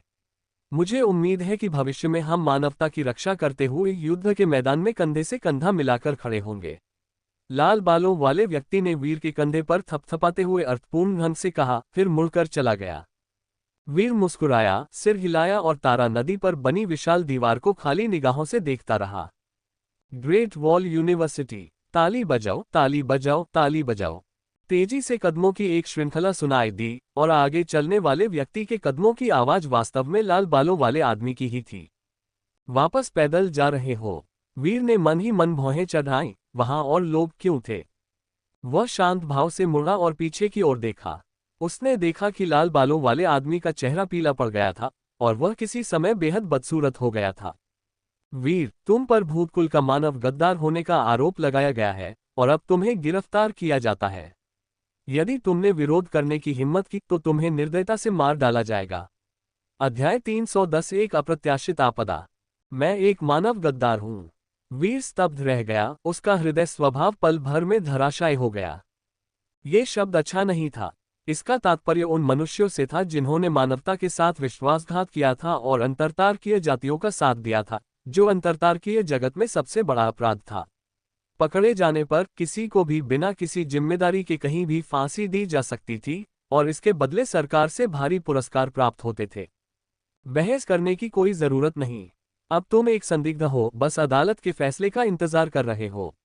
लाल बालों वाले आदमी ने भयावह स्वर में कहा। उसकी निगाहें ठंडी थीं, मानो वह किसी मृत व्यक्ति को देख रहा हो। ये सोचकर कि जिस तथाकथित कनिष्ठ व्यक्ति का उसने दयालुतापूर्वक मार्गदर्शन किया था वह वास्तव में एक मानव गद्दार था, वह अत्यंत क्रोधित हो गया। अगर स्कूल के नियम न होते तो वह इस घिनौने गद्दार को अभी के अभी मार डालना चाहता। दुर्भाग्यवश सबूत निर्णायक थे, लेकिन जब तक सैन्य न्यायालय ने फैसला नहीं सुनाया था तब तक वह निजी तौर पर सजा नहीं दे सकता था। उसे गिरफ्तार करो, उसने चिल्लाकर कहा। वे छात्र, जो स्वयं भी कुलीन योद्धा थे, ने उसे घेर लिया। लाल बालों वाले उस आदमी की निगाहें वीर पर टिकी हुई थीं, मानो वह जरा सी भी हरकत करे तो उसे जान से मारने का मौका ढूंढ रहा हो। वीर को आश्चर्य और खेद हुआ कि उसने कोई विरोध नहीं किया और खुद को उन लोगों द्वारा बांधे जाने दिया जिससे उसे कुछ भी करने का मौका नहीं मिला। वीर की आंखें गहरी थीं, हालात बेहद खराब हो चुके थे, लेकिन इससे भी ज्यादा वह अपना संयम नहीं खो सकता था। वह अपने सामने मौजूद लोगों का मुकाबला करने में बिल्कुल असमर्थ था। किसी भी तरह का लापरवाह प्रतिरोध केवल उसके अपराध की पुष्टि करेगा। वह ऐसी मूर्खतापूर्ण हरकत कभी नहीं करेगा। उसे मौत की सजा वाली कोठरी में बंद कर दो, अदालत के फैसले का इंतजार करने के लिए। लाल बालों वाले आदमी ने आदेश दिया। वीर को कुछ लोगों ने तुरंत हाथ पैर बांध दिए और उसे बाहर ले गए। एक जोरदार आवाज के साथ दरवाजा कसकर बंद हो गया। वीर को जबरदस्ती एक अंधेरी कोठरी में धकेल दिया गया, जहां वह जमीन पर पालथी मारकर बैठ गया और विचारों में खो गया। ग्रेट वॉल यूनिवर्सिटी की उनकी यात्रा उतनी सहज नहीं रही जितनी उन्होंने कल्पना की थी। विश्वविद्यालय के द्वार में प्रवेश करने से पहले ही वह मानव गद्दार बन गया। इस बीच क्या हुआ, उसे अस्पष्ट रूप से एक बात याद आई। इतने समय बाद अगर ग्रेट किन अंतरिक्ष यान पर सवार कोई भी भूतिया प्राणी के पीछा करने से बच निकला होता तो उसे अब तक वापस आ जाना चाहिए था। क्या तब कुछ गड़बड़ हो गई होगी? वह मानव गद्दार कैसे बन गया? वीर को धीरे धीरे यह महसूस होने लगा कि कुछ गड़बड़ है। यह महज एक अनचाही आपदा थी, लेकिन वह घबराया नहीं। प्रतिरोध करना व्यर्थ था। अपना नाम साफ करने के लिए वह केवल सैन्य अदालत में ही अपना बचाव कर सकता था। एक सीधा शरीर टेढ़ी मेढ़ी परछाई से नहीं डरता। वीर शांत हो गया। बहुत कम जानकारी होने के कारण वह कुछ समय तक कोई अच्छा समाधान नहीं सोच सका, इसलिए उसे परिस्थितियों के बदलने के साथ ही खुद को ढालना पड़ा और बल का मुकाबला बल से करना पड़ा। अंधेरे में वह बस मुक्केबाजी का अभ्यास करता रहा, साधना करता रहा। उसकी मुट्ठियां गड़गड़ाती बिजली की तरह शून्य लोक को कपकपा देती थीं, ठीक वैसे ही जैसे पहले, बिना अपना संयम खोए। ये व्यक्ति तो बहुत शांत दिख रहा है। तर्कसंगत रूप से मानव गद्दार के रूप में पकड़े जाने के बाद ये व्यक्ति बिल्कुल भी घबरा क्यों नहीं रहा है? वह सचमुच शांत है। निगरानी फुटेज में छात्रों का एक समूह रिकॉर्ड किए गए दृश्यों को देख रहा था, जो पूरी तरह से व्याकुल थे। इस तरह के लोग दो ही तरह के होते हैं। एक तो वो जो नेक होने का ढोंग करके बड़ा गद्दार बन जाता है, जिसका स्वभाव बहुत गहरा होता है और जो इतनी खतरनाक स्थिति में भी बेपरवाह रहता है। दूसरा वो जो भोला भाला और इसीलिए आत्मविश्वासी होता है। चाहे जो भी हो, ये लड़का साधारण नहीं है। आप सब सावधान रहें, इसे कोई चाल चलने और भागने न दें। लाल बालों वाले आदमी ने कहा। कैप्टन, चिंता मत करो। एक बार जब वे हमारे ग्रेट वॉल विश्वविद्यालय पहुंच जाएंगे तो एक घोस्ट बेहेमोत को भी आज्ञाकारी होकर लेटकर मरने का इंतजार करना पड़ेगा। इस छोटे से मानव गद्दार की तो बात ही छोड़ो। वे छात्र हंस पड़े। लाल बालों वाले व्यक्ति ने सिर हिलाया और कुछ नहीं कहा। उसकी निगाहें वीर की ओर ठंडक और घृणा से भरी हुई थीं। इतनी प्रबल हृदय प्रकृति के साथ ग्रेट वॉल विश्वविद्यालय में प्रवेश करने के बाद उसका भविष्य भला कैसे नहीं हो सकता था? यह धिक्कार है कि उसने भूत जाति का साथ दिया। वो सचमुच मरने का पात्र था। आनुवंशिक क्षमता जोड़ 1.2 जोड़ 1.2 जोड़ 1.2। पलक झपकते ही 3 दिन बीत गए। वीर पालथी मारकर बिना किसी बाधा के साधना कर रहा था। उसकी आनुवंशिक क्षमता लगातार बढ़ रही थी और पिछले असाधारण जीन पॉइंट के साथ मिलकर उसे पहले ही 2 निःशुल्क जीन पॉइंट मिल चुके थे। उसने बिना किसी झिझक के उन सभी को लिंगमिंग स्टोन मंकी जीन में जोड़ दिया, जिससे उसका जीन अधिकतम स्तर तक पहुंच गया। अब उसके जीवन गुण इस प्रकार हैं। नाम वीर। जीवन शक्ति 989। असाधारण gene Lingming stone monkey gene 10। Beast king gene 3। प्राथमिक जीन बुनियादी जीन। आनुवंशिक क्षमता 10.2। लिंगमिंग स्टोन मंकी जीन के चरम पर पहुंचते ही उसने तुरंत एक अंतर महसूस किया। माइंड मन की पावर उसके शरीर की हर कोशिका में समा गई, जो बहते पानी की तरह निरंतर रूपांतरित होती रही, जिसका कोई निश्चित रूप नहीं था। मन की बंदर जैसी मानसिकता का रूपांतरण। हर पूर्ण विकसित जीन एक गुणात्मक परिवर्तन लाएगा। 10 अंक प्राप्त करने के बाद लिंगमिंग स्टोन मन की जीन में भी कोई बदलाव नहीं आया। मन बंदर रूपांतरण स्तर पर पहुंचने के बाद वीर अपनी इच्छा से रूपांतरण तकनीकों का उपयोग कर सकता था और परिवर्तन क्षण भर में हो जाते थे। उसे अब पहले की तरह लंबी तैयारियों की आवश्यकता नहीं थी। वह किसी भी समय कहीं भी स्वतंत्र रूप से रूप बदल सकता था, जिससे वास्तविकता से कोई अंतर न रह जाए और वह अपनी इच्छानुसार कुछ भी कर सकता था। दुर्भाग्यवश वह एक पिंजरे में बंद था, लगातार निगरानी में था और अपनी नई हासिल की गई क्षमताओं का स्वतंत्र रूप से परीक्षण करने में असमर्थ था। उसने धीरे धीरे अपनी आंखें बंद कर लीं और अपनी सांसों को नियमित करने लगा। एक और दिन बीत गया और पिंजरा पहले की तरह ही शांत रहा। ऐसा लग रहा था मानो वीर को भुला दिया गया हो। तभी एक जोरदार धमाके ने सन्नाटा तोड़ दिया। जेल का दरवाजा अचानक खुल गया। एक व्यक्ति 2 हट्टे कट्टे विशालकाय व्यक्तियों को अंदर लेकर आया। वह लाल बालों वाला आदमी था, जिसकी आंखें वीर को देखते ही एकदम सिकुड़ गईं। महज कुछ दिनों में उसने देखा कि वीर की आभा बहुत अधिक मजबूत हो गई थी। उसकी जीवन शक्ति में जबरदस्त उछाल आया था। भला कोई इतनी जल्दी कैसे बेहतर हो सकता है। ये बात जितनी अधिक सच साबित हुई, लाल बालों वाले व्यक्ति की आंखें उतनी ही ठंडी होती गईं। उठो, जांच के लिए तैयार हो जाओ, उसने ठंडे स्वर में आदेश दिया। चलो चलें। वीर उदासीनता से बोलते हुए खड़ा हो गया। हालांकि इस शांत और निडर रवैये ने उन लोगों के चेहरों को और भी बेहतर बना दिया। आखिर उसमें कितना साहस था, क्या वह निर्दोष हो सकता है। वीर की आंखों पर पट्टी बंधी हुई थी, उसकी दृष्टि पूरी तरह से अंधेरी थी। एक अजीब ऊर्जा ने उसके शरीर में जीन की सारी शक्ति को जकड़ लिया था, यहां तक कि उसे अपनी माइंड मन की पावर का उपयोग करने से भी रोक दिया था। अब वह पूरी तरह से एक निकम्मा व्यक्ति बन चुका था, उसमें मुर्गी को बांधने की भी ताकत नहीं बची थी। कुछ लोग उसे एक अंधेरे गलियारे में ले गए और अगले ही पल उसे एक बंद कमरे में अकेला छोड़ दिया गया। अनगिनत तेज रोशनी की किरणें उसके शरीर से होकर गुजर रही थीं, मानो उसके पूरे शरीर को स्कैन कर रही हो, कोई भी राज छिपाए बिना। जांच पूरी हो गई, भूत प्रेत के कब्जे का कोई संकेत नहीं मिला। एक प्रकाश मस्तिष्क की आवाज उसके कान के पास से आए। वीर को दोबारा बाहर लाया गया और उसकी आंखों पर बंधी पट्टी हटा दी गई। ये किस लिए है? वीर ने अपनी आंखें खोली और गहरी आवाज में पूछा। वीर, हमें शक है कि तुम भूत जाति के गद्दार हो। तुम्हें खुश होना चाहिए कि तुम नस्लीय जांच में पास हो गए और अब भी निस्संदेह इंसान हो, वरना तुम्हें सैन्य अदालत में जाने का मौका भी नहीं मिलता। इस समय लाल बालों वाले आदमी का चेहरा काफी बेहतर लग रहा था। अगर मैं पास नहीं होता तो क्या होता? वीर ने गहरी आवाज में पूछा। लाल बालों वाले व्यक्ति ने मुस्कुराते हुए कहा, उसके शब्दों में पहले से ही एक भयावह इरादा झलक रहा था। मौके पर ही मौत हो गई।